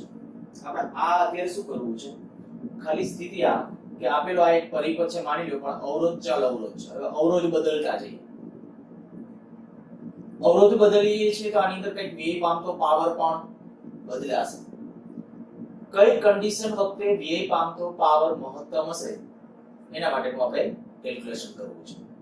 તો સૌથી પહેલા તો હું આવું કરું કે આપેલ પરિપથની અંદર આયા ક્વેશ્ચન આમ લખીને આવું, બાહ્ય અવરોધમાં પાવર મહત્તમ બને તે માટે R કેટલું હોવું જોઈએ? ચલો તો સૌથી પહેલા સોલ્યુશનના પાર્ટ ઉપર એમ કહ્યું કે પ્રવાહ પરિપથમાંથી વહેતો જો પ્રવાહ, તો પ્રવાહ I બરાબર ટોટલ EMF એપ્સિલોન, ટોટલ આંતરિક અવરોધ R પ્લસ R, આ બે અવરોધો છે સિરીઝમાં છે, EMF છે એ એપ્સિલોન જેટલું છે, આ પ્રવાહ મળ્યો. તો બાહ્ય અવરોધમાં પાવર, તો બાહ્ય અવરોધમાં તમે પ્રવાહ જાણો છો કે બાહ્ય અવરોધના બે છેડા વચ્ચેનો PD, તો કે PD તો તમારે તો આના બે વચ્ચેનો નક્કી કરવો પડે ઈ થાય, પ્રવાહ તો આપણે મેળવી લીધો. તો બાહ્ય અવરોધમાં પાવર P બરાબર I2R, પાવરનું સૂત્ર યાદ આવી ગયું હશે, પાવર P બરાબર I2R. હવે I ની જગ્યાએ કિંમત મૂકી દઈએ epsilon square upon R plus R એનો સ્ક્વેર ઇન્ટુ R. હવે શું કીધું છે? બાહ્ય અવરોધમાં પાવર મહત્તમ બને. હવે જ્યારે આપણને ખબર છે કે જ્યારે પાવર મહત્તમ બને ત્યારે પહેલું ઇક્વેશન કેવું થવું જોઈએ? 0. તો આપણે કહીએ અહીં P બરાબર P મેક્સિમમ થાય, P બરાબર P મેક્સિમમ થવા TP એટલે કે પાવરનું વિકલન કોની સાપેક્ષ? તો ચલ કોણ? આંતરિક અવરોધ EMF કે કેપિટલ R? તો કેપિટલ R ચલ છે, તો dP/dR બરાબર 0 થવું જોઈએ. તો અહીંયા લખું છું dP/dR બરાબર 0. એનો અર્થ શું થઈ ગયું કે d/dR એનું વિકલન કરવાનું છે આ પદનું. તો અહીં આપણે લખીએ epsilon square R/R plus R એનો સ્ક્વેર. હવે આનું વિકલન કરવું છે, એના વિકલન બરાબર આપણે 0 બતાવવાનું છે. જો એપ્સિલોન સ્ક્વેર અચળ છે, એ અચળ પદ એમ, બાકીના આ જે બે પદ છે કાં તો ભાગાકારનો રૂલ્સ એપ્લાય કરો અને કાં તો આને અંશમાં લઈ જઈને ગુણાકારનો રૂલ્સ. હું અત્યારે ભાગાકારના રૂલ્સ પ્રમાણે અત્યારે એને લખું તો પહેલા તો ભાગાકારનો રૂલ્સ લખી નાખું છું d/dt. માની લો કે x/y આ ભાગાકાર છે, x અને y બે ચલ રાશિ છે, તો શું કરવાનું? છેદમાં છેદનો વર્ગ, છેદ અચળ રાખી અંશનું વિકલન માઈનસ અંશ અચળ રાખી છેદનું વિકલન. આ રૂલ્સ બરાબર. આ વિકલનનો નિયમ મેં લખ્યો છે, અગાઉ આપણે ડિસ્કસ કરી ગયા છે. d/dt x/y, તો છેદમાં છેદનો વર્ગ એટલે y છે તો y નો વર્ગ, પછી છેદ અચળ રાખી અંશનું વિકલન માઈનસ અંશ અચળ રાખી છેદનું વિકલન. એ પ્રમાણે હું આનું વિકલન કરવા જાઉં છું. તો આ કહીએ કે ભાઈ એ પ્રમાણે જો વિકલન કરશો તો એપ્સિલોન સ્ક્વેર તો અચળ, છેદમાં શું છે? છેદમાં R પ્લસ R એનો સ્ક્વેર, તો R પ્લસ R એની 4 ઘાત વર્ગ કરવાનો, કારણ કે છેદમાં છેદનો વર્ગ. હવે છેદ અચળ રાખવાનો, તો છેદ અચળ એટલે R પ્લસ R એનો સ્ક્વેર બરાબર અચળ. અંશમાં કોણ? તો કે R, આ તો અચળ હતું. આની અંદર આ ચલ કહેવાય, આ તો ચલ કંઈક બદલાય છે અને આ આખા પદની અંદર આમાં R ચલ છે, પણ આખું પદ સરવાળામાં છે લેવું પડે આપણે. તો આપણે છેદ પહેલા છેદનો વર્ગ કરી લખી નાખ્યો, અંશમાં શું કરવાનું કે છેદ અચળ રાખ્યો પહેલા, અને હવે r નું r ની સાપેક્ષ વિકલન તો કેવાનું r નું r ની સાપેક્ષ વિકલન, પછી ફરજિયાત માઈનસ, અહીં માઈનસ છે. હવે અંશ અચળ રાખવાનો, તો આપણે અંશ એટલે કોણ? r ને અચળ રાખી આ જે છેદમાં પદ છે એનું વિકલન કરો, તો r પ્લસ r એનો સ્ક્વેર, તો ઘાત હોય ઘાત આગળ એટલે કે 2r પ્લસ r. આ ઘાતનું વિકલન થયું કે પણ હજી બ્રેકેટનું વિકલન ગુણાકારમાં લખવું પડે. ધ્યાન રાખજો, r પ્લસ r એનો સ્ક્વેર, આનું જ્યારે વિકલન લખું તો 2r પ્લસ r, પણ હજી આનું વિકલન ગુણાકાર, તો r નું વિકલન તો 0 કારણ કે ઈ તો અચળ છે, આનું વિકલન થઈ જશે 1 એટલે ન લખો તો ચાલશે, 1 થશે ખાલી. એટલે પણ મેં કીધું પ્રમાણે રૂલ્સ એવો હોય કે આપણે ખરેખર ત્યાં આગળ કાંઈ જો માઈનસ હોય ને તો નહીંતર જવાબમાં ચેન્જ આવી જાય. અચ્છા, હવે આના બરાબર શું થવું જોઈએ? 0, કારણ કે આના બરાબર 0. તો જુઓ, આ પદને હું અહીંયા લઈ જાઉં 0, આ પદને અહીંયા આમ લઈ જાઉં 0, તો આવું થશે r પ્લસ r એનો સ્ક્વેર બરાબર okay minus 2r r plus r બરાબર 0. તો આના ઉપર કહી શકશો r પ્લસ r બરાબર 2r. શું કહ્યું છે? ખ્યાલ આવી ગયો? r પ્લસ r છે કોમન કાઢીને, અથવા તો એમ સમજો આ પદને ઓલી બાજુ લઈ લે, r પ્લસ r એક કેન્સલ કરી નાખ્યું અને હજી આ કેપિટલ અને આ બાજુ લે તો r બરાબર r, અર્થાત કે કેપિટલ R બરાબર કેટલું હોવું જોઈએ? તો આ કન્ડિશન હંમેશા સાચી છે કે પરિપથની અંદર અથવા તો આપણે જે કે બાહ્ય અવરોધમાં પાવર કન્ઝમ્પશન મેક્સિમમ ક્યારે હશે? તો કે પરિપથનો જે બાહ્ય અવરોધ છે અને પરિપથનો જે આંતરિક અવરોધ છે ઈ બેના મૂલ્યો જ્યારે સરખા હશે ને ત્યારે હંમેશા પાવર મહત્તમ હશે. ખાસ ધ્યાન રાખવું. જો કે વધુ વ્યાપક રીતે આ પરિણામને છે ને હું હજી થોડું વધારે આમ લખી દઉં. સરળ પાવર પરિપથમાં એક કામ કરું છું, હું બોલું છું તમે લખજો. બેટરી સાથેના પરિપથમાં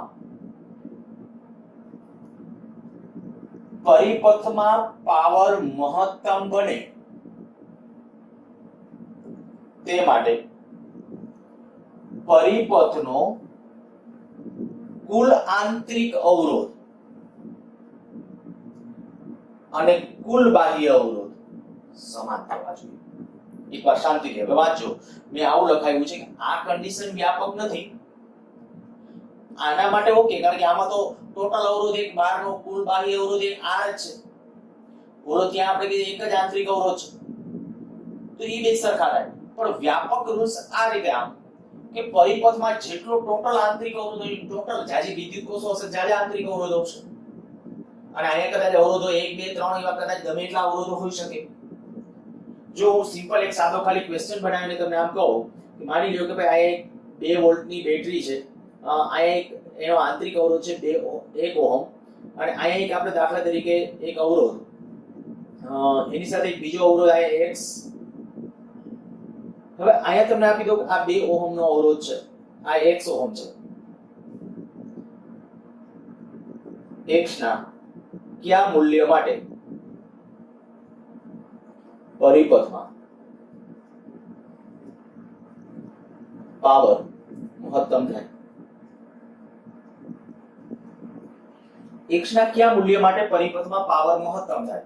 તો તમારે શું કરવાનું, પરિપથનો ટોટલ આંતરિક અવરોધ બરાબર ટોટલ બાહ્ય અવરોધ. તો આ ટોટલ બાહ્ય અવરોધ એટલે આ બે સમાંતરમાં છે બરાબર. તો આ આપણે કહી શકીએ કે ભાઈ શરત પ્રમાણે આપણું આવું થવું જોઈએ. R ઇક્વિવેલેન્ટ એટલે કે જે R આંતરિક અવરોધ R તો આ એક જ છે એટલે અહીંયા આપણે લખશું ખરેખર R equivalent total R equivalent બરાબર R ઇક્વિવેલેન્ટ. આપણી શરત હવે હું આમ યાદ રાખવાનું છું બરાબર. આ એક કોષ હોય તો ઓકે, પણ જાજા વિદ્યુત કોષ હોય તો અહીંયા અત્યારે આપણે કીધું એક વિદ્યુત કોષ છે, પાછા અહીંયા અવરોધો જાજા છે બાહ્ય અવરોધ. તો બાહ્ય અવરોધનો R ઇક્વિવેલેન્ટ કેટલો? તો કે બે સમાંતરમાં છે તો 2 ગુણ્યા x છેદમાં 2 વત્તા x, કારણ આ બે સમાંતરમાં છે. આના બરાબર કેટલું R ઇક્વિવેલેન્ટ આંતરિક અવરોધનો ઇક્વિવેલેન્ટ કેટલો? તો આંતરિક અવરોધ તો 1 ઓહમ છે, આ 1 ઓહમ. તો આવું થયું 2x બરાબર 2 x માટે x બરાબર 2 ઓહમ. તો આન્સર આવી ગયો x મૂલ્ય કેટલું હોવું જોઈએ? 2 ઓહમ. આવા પ્રશ્નો ખાસ નીટમાં ને એના લેવલ માટે પણ ધ્યાન રાખજો. હું ફરીથી સ્ટેટમેન્ટ બોલું છું, આ શરત વ્યાપક નથી. વ્યાપક શરત શું? પરિપથનો કુલ આંતરિક અવરોધ બરાબર કુલ બાહ્ય અવરોધ થવો જોઈએ. નેક્સ્ટ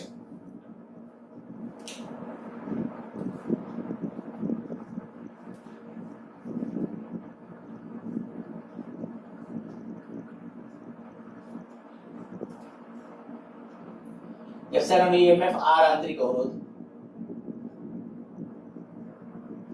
માની લો કે હવે n કોષ n વિદ્યુત કોષો એને કોઈ બાહ્ય અવરોધ R સાથે જોડેલ છે. બાહ્ય અવરોધ R સાથે આપણે દરેક વિદ્યુત કોષનો ટર્મિનલ વોલ્ટેજ માની લો કે નક્કી કરવો છે. પરિપથમાં પાવર મહત્તમ બને ત્યારે શરત મેળવવી છે. અહીંયા કીધું n વિદ્યુત કોષો ટોટલ n સમજવાના છે.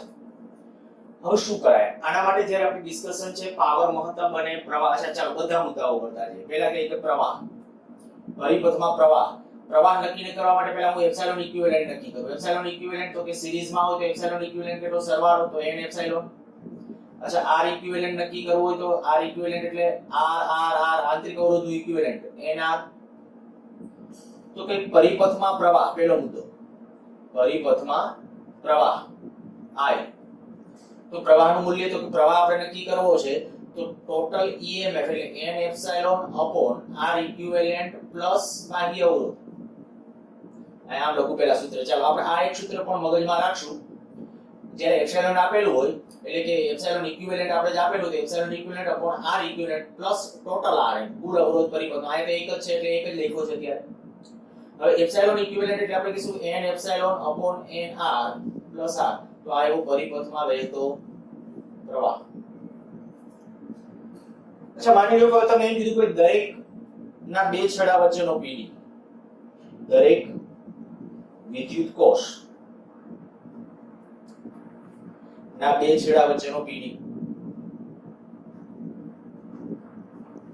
જો દરેક વિદ્યુત કોષ એટલે આ દરેકે દરેકના બે છેડા વચ્ચેનો પીડી જોઈતો હોય તો આના બે છેડા વચ્ચેનો પીડી જોઈતો હોય તો બેટરી ડિસ્ચાર્જ થવાની કારણ કે પ્રવાહ આમ વહેવાનો છે એટલે આવી રીતે આમ છે તો ટર્મિનલ વોલ્ટેજ સૂત્ર શું આવે V બરાબર એપ્સિલોન માઈનસ IR તો આપણે એનો જો દરેકનો ટર્મિનલ વોલ્ટેજ હું V ડેશ વડે દર્શાવું તો V ડેશ બરાબર કેટલું આવશે દરેકનો આનો ટર્મિનલ વોલ્ટેજ કહું છું V ડેશ આનો V ડેશ જ હશે કારણ કે બધા સરખા છે બધી રીતે એટલે આ બધાના V ડેશ એવી રીતે હશે. અચ્છા V ડેશ નક્કી કરવો તો કેટલું તો કે એપ્સિલોન માઈનસ IR આ સાચું છે જોવું જોઈએ બે રીતે ગણીએ એટલે તમને વધારે અંદાજ આવે. એપ્સિલોન એટલે આનું EMF એમાંથી વહેતો પ્રવાહ એટલે આ હંમેશા ધ્યાન રાખવું એપ્સિલોન એટલે એનું જ EMF લખવાનું આ એટલે એમાંથી વહેતો તો કે પ્રવાહ બધામાં સરખો હશે અને r એટલે એનો આંતરિક અવરોધ એ લખી નાખ્યું તો આ એપ્સિલોન અને આ I ને બદલે આ કિંમત મૂકી દો minus n epsilon small r upon n r plus r. હવે આ આની યાર ગુણાકારમાં લેશો ત્યારે જોજો આવું એક પદ આવશે n r એપ્સિલોન ઈ કેન્સલ થઈ જશે રહેશે કેટલું epsilon r upon n r plus r. આ શું થયું દરેક વિદ્યુત કોષના બે છેડા વચ્ચેનો ટર્મિનલ વોલ્ટેજ. તમને ખબર હોય તો એક સિંગલ બેટરી હતી ત્યારે મેં એક સૂત્ર આવું લખી દીધું તમને V અપોન EMF બરાબર R upon R plus R કદાચ યાદ હશે. તો જો આને તમે R ઇક્વિવેલન્ટ લખી નાખો ને તો ઈ પરિણામ જ છે આ R ને બદલે R ઇક્વિવેલન્ટ લખી નાખો એટલે આ ઈ જ પરિણામ છે કોઈ ચેન્જ નથી. ત્યારે આ બેટરીના જે ટર્મિનલ વોલ્ટેજ EMF ની વાત કરતા ત્યારે લખ્યું છે. અચ્છા એક બીજી રીતે તમને કહું આના બે છેડા વચ્ચેનો પીડી છે તમારા પાસે તો કે હા આયા બરાબર આના બે છેડા વચ્ચેનો પીડી આયા તો આના બે વચ્ચે આયા તો આ કેટલો તો હું એમ લખું V ડેશ બરાબર IR અપોન n કારણ કે n વિદ્યુત કોષો છે એટલે n ભાગ કર નાખ તો જો સીધું સિમ્પલ એ તમે આયા વિચારી શકશો I ની જગ્યાએ આ કિંમત મૂકી દેશો I ની જગ્યાએ આ કિંમત મૂકી દેશો n કેન્સલ થઈ જશે બાકી જવાબ epsilon r upon nr plus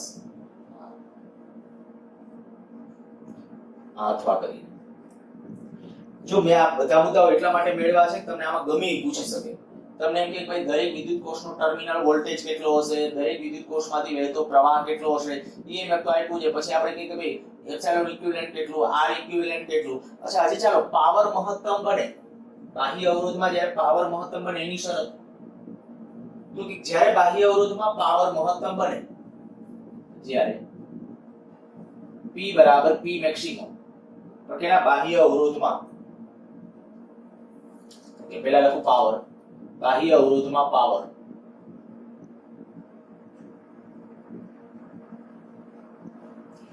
P બરાબર શું સૂત્ર લખશો I2R I એટલે પાછો આ છે તમારા પાસે પાવર P બરાબર I2R બાહ્ય અવરોધમાં ગણવાની વાત છે ત્યારે તો એના ઉપરથી આપણે કહીએ પાવર P બરાબર I2R માં I ને બદલે આપણે આ કિંમત તો n2 epsilon square r upon nr plus r sorry એનો સ્ક્વેર આખાનો I નો સ્ક્વેર કરવાનો છે ઇન્ટુ r તો આ પાવર થયું.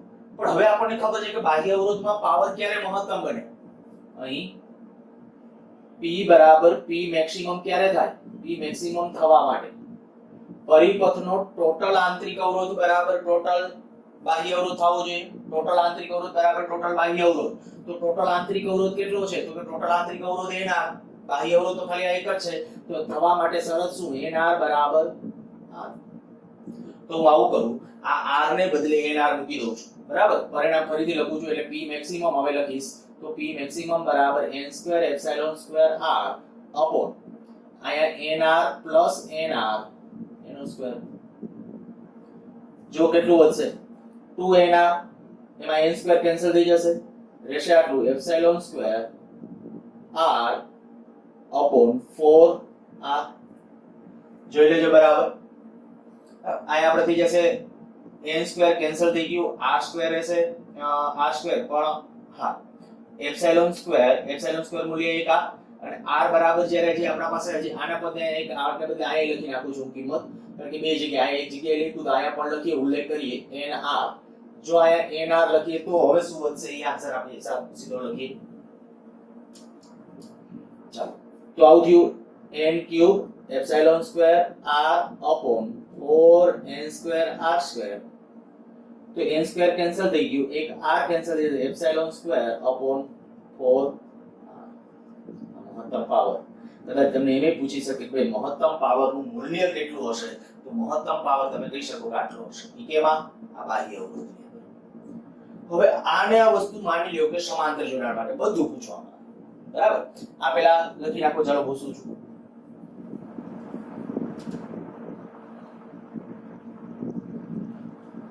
સમાંતર જોડાણ રિલેટેડ માની લ્યો આ એક એપ્સિલોન EMF r આંતરિક અવરોધ, એપ્સિલોન EMF r આંતરિક અવરોધ, એપ્સિલોન EMF r આંતરિક અવરોધ.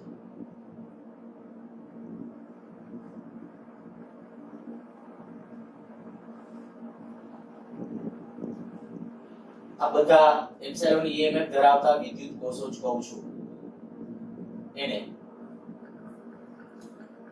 આ કોઈ બાહ્ય અવરોધ સાથે દાખલા તરીકે જોડી દીધેલ છે, બાહ્ય અવરોધ r સાથે. પાછા આપણે નક્કી કરતા થી બધા મુદ્દા આપણે નક્કી કરવા છે. માની લ્યો કે એપ્સિલોન ઇક્વિવેલેન્ટ, ચાલો એપ્સિલોન ઇક્વિવેલેન્ટ, તો સમાંતરમાં શું થાય? જો સમાન મૂલ્ય ના હોય તો બહુ ચિંતા કરવાની જરૂર નથી, ડાયરેક્ટલી સમાંતરમાં PD કેવો હોય? સરખો જ હોય.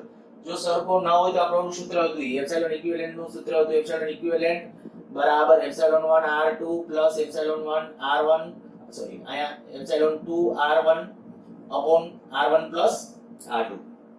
એનો ઉપયોગ કરી શકો. બે વિદ્યુત કોષો હોય તો, જાજા હોય તો 2 r પર ત્રીજાનું એવી રીતે, અને એમ ન જવું હોય તો બીજો આપણે એક સૂત્ર ત્યારે હમણાં લખ્યું હતું epsilon equivalent upon r equivalent બરાબર epsilon 1 upon r1 plus epsilon 2 upon r2. આ રીતે પણ તમે સાદું રૂપ આપી શકો. પણ મેં કીધું કે આપણે અત્યારે ખાલી સીધું સિમ્પલી આ જો બધા વિદ્યુત કોષો સમાન EMF વાળા હોય ને, આ જ આપણું જે પરિણામ હતું એપ્સિલોન ઇક્વિવેલેન્ટ બરાબર epsilon 1 r2 plus epsilon 2 r1 upon r1 plus r2. જો બેના આંતરિક અવરોધો સરખા હોય, બેના EMF સરખા હોય, આ સરખા હોય તો આયા એપ્સિલોન આયા r, આયા એપ્સિલોન 2 એપ્સિલોન r અને આયા r પ્લસ r કેટલું થઈ જશે? 2r. જુઓ જે કેટલું વધ્યું એપ્સિલોન. ક્યારે બે વિદ્યુત કોષો સરખા હોય, આયા જેટલા વિદ્યુત કોષો છે બધા સરખા છે, તો સરખા હોય તો આયા બીજું કંઈ કરવાની જરૂર નથી, સીધું લખી નાખો એપ્સિલોન. ધ્યાન રાખજો વળી એવું ન કહેતા કે સમાંતરમાં છે તો આ એપ્સિલોન નો સરવાળો, EMF સમાંતરમાં વોલ્ટેજ અચળ હોય તો અહીંયા ડાયરેક્ટલી આપણે કહીએ કે એપ્સિલોન જેટલું EMF એટલે અહીંયા આપણે ટોટલ સમતુલ્ય EMF આવ્યું એપ્સિલોન. અચ્છા R ઇક્વિવેલેન્ટ કેટલું? જો R ઇક્વિવેલેન્ટ નક્કી કરીએ તો R બધા સમાંતરમાં R બાય n, આ n કોષો કહી દઉં, એને બદલે m રાખીએ. ચાલો m r આપણે બનાવેલી તો અહીં લખીએ r by m. Epsilon equivalent r equivalent આવી ગયું પરિપથમાં પ્રવાહ, પરિપથમાં પ્રવાહ. તો એના માટે સૂત્ર આપણે હમણાં કીધું છે I બરાબર epsilon equivalent upon r equivalent plus એક જ અવરોધ છે એટલે કિંમત મૂકી દો અહીંયા, તો આ એપ્સિલોન અપોન આ r ને બદલે કેટલું આવશે? r બાય m સમાંતરમાં છે એટલે r by m upon plus r. અચ્છા હજી અહીંયા તો I બરાબર એપ્સિલોન અથવા m epsilon upon r plus m r. આ પરિપથમાં થઈ ગયો પ્રવાહ.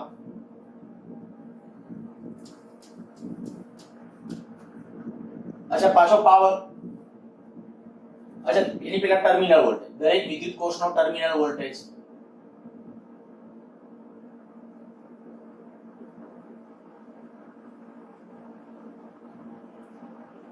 જો દરેક વિદ્યુત કોષનો ટર્મિનલ વોલ્ટેજ નક્કી કરવો છે તો સમાંતરમાં PD સરખો જ હોય. એનો અર્થ કે આનો PD આનો PD આનો PD આનો PD આ PD સરખો. તો આનો PD કેટલો? આયા ડાયરેક્ટ લખી નાખો, આયા સીધો જવાબ આવશે. બરાબર. તો આયા આપણે કહી શકાય ટર્મિનલ વોલ્ટેજ, એને V ડેશ કહો, V પ્રાઇમ કહો તો V પ્રાઇમ અથવા V ડેશ બરાબર આયા. I કેટલું? I એટલે પ્રવાહ, પ્રવાહનું મૂલ્ય આવશે m epsilon r upon r plus mr. આ દરેક કોષના બે છેડા વચ્ચેનો ટર્મિનલ વોલ્ટેજ થયો. તો ટર્મિનલ વોલ્ટેજ મળી ગયો. હવે આપણે જોઈએ છે પાવર. દરેક કોષનો પાવર. તો દરેક કોષના પાવર માટે જુઓ, બાહ્ય અવરોધમાં પાવર, દરેક કોષનો નહીં, બાહ્ય અવરોધમાં પાવર. તો પાવરનું સમીકરણ શું? પાવર p બરાબર i2r. પાવર p બરાબર i2r. i ની જગ્યાએ આ કિંમત હતી આપણે મૂકી દઈએ. i ની આ જે કિંમત છે તો આ થઈ જશે આવું m2 epsilon square upon r plus mr. અચ્છા, આનો સ્ક્વેર ઇન્ટુ r. પાછો મહત્તમ પાવર થાય એના માટેની શરત. તો કે મહત્તમ પાવર માટે શું થવું જોઈએ? તો કે ટોટલ આંતરિક અવરોધ બરાબર ટોટલ બાહ્ય અવરોધ. આનો ટોટલ આંતરિક અવરોધ કેટલો? તો આ રહ્યો ટોટલ બાહ્ય અવરોધ આ. તો મહત્તમ પાવર એટલે p બરાબર p મેક્સિમમ થવા, આની માટે બીજી હકીકત એટલે કે p બરાબર p મેક્સિમમ થવા માટે શું થવું જોઈએ? r બાય m બરાબર કેપિટલ R. ટોટલ આંતરિક અવરોધ બરાબર ટોટલ બાહ્ય અવરોધ. તો આના ઉપરથી આ r બરાબર mr લખી શકો, અથવા આપણે એમ કરીએ કેપિટલ R ને બદલે r બાય m બધી જગ્યાએ લખી નાખું છું, કેપિટલ R ને બદલે. માટે p મેક્સિમમ બરાબર m square epsilon square upon આ r પ્લસ આ mr. r ને બદલે શું લખવાનું છે? r by m. અહીંયા m into r by m આનો સ્ક્વેર, અને પાછો અહીંયા કેપિટલ R ને બદલે બીજું શું આવશે? r upon m. જો અહીંયા m કેન્સલ થઈ જશે, આ r એટલે અહીંયા થઈ જશે આટલું, એક m અહીંયા કેન્સલ, r એક અહીંયા કેન્સલ થઈ જશે, એપ્સિલોન સ્ક્વેર અપોન 4r.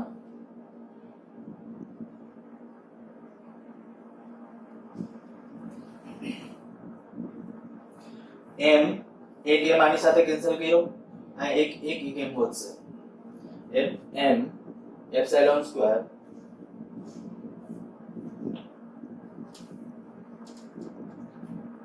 જો m એક આની એર કર્યો, m એપ્સિલોન સ્ક્વેર પછી r એક અહીંયા છે છેદમાં, આ m કેન્સલ એટલે અહીંયા 4r સ્ક્વેર, ફાઇનલી વધ્યું m epsilon square upon 4r. શ્રેણી જોડાણમાં શું હતું જરાક યાદ કરો. તો શ્રેણી જોડાણની અંદર તમને ખબર હતી કે શ્રેણી જોડાણની અંદર અહીંયા n આવ્યો હતો, મહત્તમ power n epsilon square upon 4r. અહીંયા છે m epsilon square upon 4r. તો આ થઈ ગયું સમાંતર જોડાણ. અને આવી જ રીતે હવે લઉં છું મિશ્ર જોડાણ, વિદ્યુત કોષોનું મિશ્ર જોડાણ.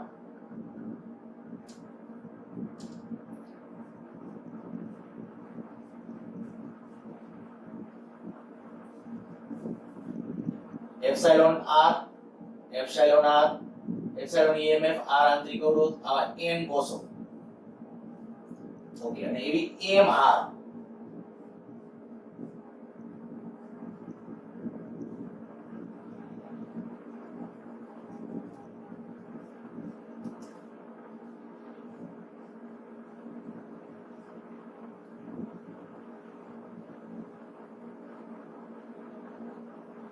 આ ડોટેડ લાઈન મળે એટલા માટે દર્શાવી છે કે વચ્ચે અસંખ્ય આરો આવેલી છે.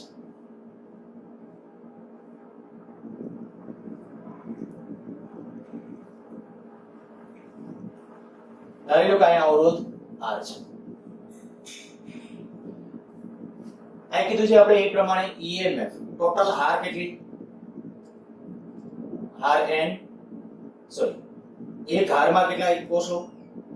એક હારમાં n કોષો.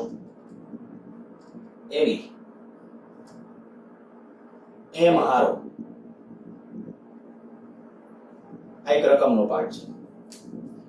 એક હારમાં n વિદ્યુત કોષો છે, બરાબર? અને આ બધાના EMF ને બધું સરખું, બધાના EMF સરખા છે, આંતરિક અવરોધ સરખા છે.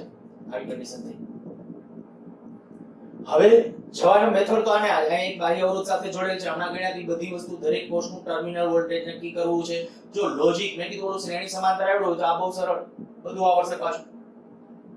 અચ્છા, હવે જ્યારે હું અહીંયા વાત કરું કે ભાઈ પહેલા સૌથી પહેલા તો આપણે નક્કી કરીએ એપ્સિલોન ઇક્વિવેલેન્ટ. તો એપ્સિલોન ઇક્વિવેલન્ટ નું મૂલ્ય કેટલું આવશે? ચલો આ epsilon epsilon epsilon epsilon n વખત તો n એપ્સિલોન આવી સમાંતરમાં, તો કે સમાંતરમાં નો બદલાય એટલે n એપ્સિલોન. ફરીથી બોલું છું, એપ્સિલોન એપ્સિલોન એપ્સિલોન એપ્સિલોન સિરીઝમાં એટલે સરવાળો n ટાઈમ્સ છે તો n એપ્સિલોન. પણ એવી n એપ્સિલોન એક સમજો, n એપ્સિલોન સમાંતરમાં હોય તો en ને બદલાતું નથી, તો n એપ્સિલોન એટલે કે સમાંતરમાં pd સરખો હોય. અચ્છા r ઇક્વિવેલન્ટ, ચલો r ઇક્વિવેલન્ટ નક્કી કરવો હોય તો r r r r nr એવી હારો કેટલી m, તો એ સમાંતરમાં છે તો યાદ કરો શ્રેણી સમાંતરના નિયમો ખબર પડી જવી જોઈએ. શું લખ્યું છે? nr m. એક r નો આંતરિક અવરોધ કેટલો થયો? એક r નો nr. પણ એ બધી હારો કેવા જોડામાં? સમાંતરમાં. તો સમાંતરમાં જેટલી હારો હોય એટલામાં ભાગનું. 5 ઓહમ ના 5 અવરોધો હોય તો 5 ભાગ્યા 5 આવે. એવી રીતે nr ઓહમ ના m અવરોધો છે તો nr m. હવે પરિપથમાં પ્રવાહ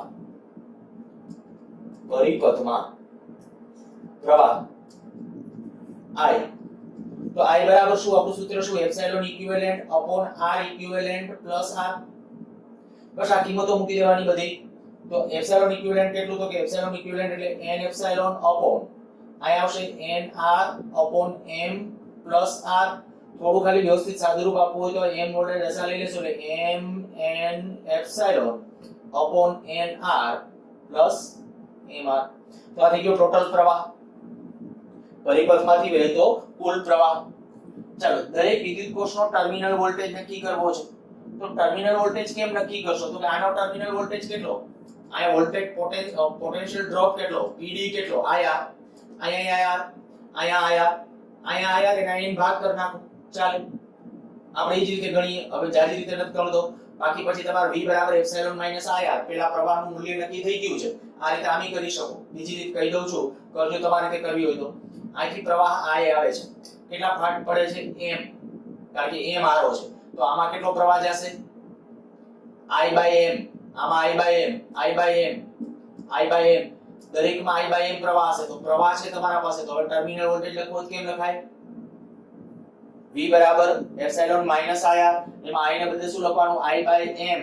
બરાબર, કારણ કે આ ભુજામાં જે પ્રવાહ એટલે આમાંથી વહેતો પ્રવાહ લખવો હોય તો એ પ્રવાહ લખવાનો છે. તો અહીંયા તમારો પ્રવાહ I by m લઈને સાદુરૂપ આપશો તો પણ મળશે. આપણે એને બદલે આવું કરીએ છીએ, દરેક કોષનો ટર્મિનલ વોલ્ટેજ, દરેક કોષનો ટર્મિનલ વોલ્ટેજ. તો દરેક કોષનો ટર્મિનલ વોલ્ટેજ એટલે v પ્રાઇમ, v ડેશ કહું છું. તો v ડેશ બરાબર આનો pd કેટલો? ir.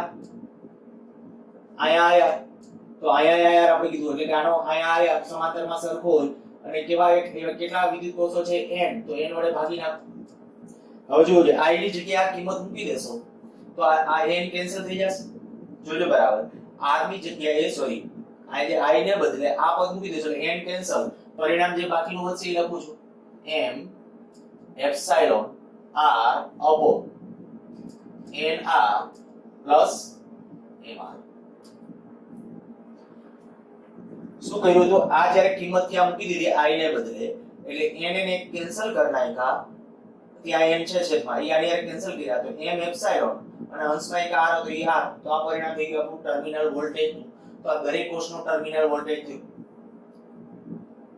પછી આમાં ક્યારેક કદાચ આવું પૂછે કે બે કોષના બે છેડા વચ્ચેનો એટલે કે અહીંયા બિંદુ નામ આપી દે, અહીંયા pd શોધો, આ બે બિંદુ વચ્ચેનો pd. તો બે કોષનો ટર્મિનલ વોલ્ટેજ શોધવાનો છે. તો આ સર્કિટ થિયરી છે. સર્કિટ થિયરીનો આ એક પાર્ટ છે જેની અંદર તમારા પ્રવાહો અને વોલ્ટેજ, ટર્મિનલ વોલ્ટેજ, પાવર આવું ગમે તે પૂછી શકે તો એ નક્કી કરવાનું હોય. અચ્છા, હવે તમારા પાસે ટર્મિનલ વોલ્ટેજ આવી ગયો છે. આપણે કહીએ કે પાવર, બાહ્ય અવરોધમાં પાવર. તો બાહ્ય અવરોધમાં પાવર P બરાબર I2R. I ને બદલે ઓકે આ પરિણામ હતું એ m2 n2 epsilon square upon nr plus mr એનો સ્ક્વેર અને ઇન્ટુ r. પાછી મહત્તમ પાવર માટે કન્ડિશન P બરાબર P મેક્સિમમ થવા માટે P બરાબર P મેક્સિમમ ક્યારે થાય? ટોટલ આંતરિક અવરોધ બરાબર ટોટલ બાહ્ય અવરોધ R છે, અર્થાત કે આપણું પરિણામ થયું NR બરાબર MR. તો અહીં MR ને બદલે NR મૂકી દેશું. અહીં MR છે અહીંયા NR મૂકી દઈએ અને સાદુરૂપ આપું છું P maximum બરાબર m square n square epsilon square, અહીંયા NR તો 4n square r square into r ને બદલે જે આ મૂકી દઉં છું NR upon m. જુઓ જે સાદુરૂપ બરાબર તો થશે કે આવું n સ્ક્વેર કેન્સલ, એક n વધશે, m માં એક m કે વધશે, રહેશે આટલું m n epsilon square upon 4r. જો બધાના મેક્સિમમ પાવરના સૂત્રો જરાક માર્ક કરો. શ્રેણી જોડાણમાં શું હતું? શ્રેણી જોડાણમાં આવું હતું, n કોષો હતા તો n epsilon square upon 4r. સમાંતર જોડાણમાં શું હતું? m r હતી તો m epsilon square upon 4r. આ મિશ્ર જોડાણ જ્યારે લીધું છે આવું. હવે આમાં ગમે તે તમને પૂછી શકે, ગમે એવા વિદ્યુત કોષો આડાવડા કરી દે.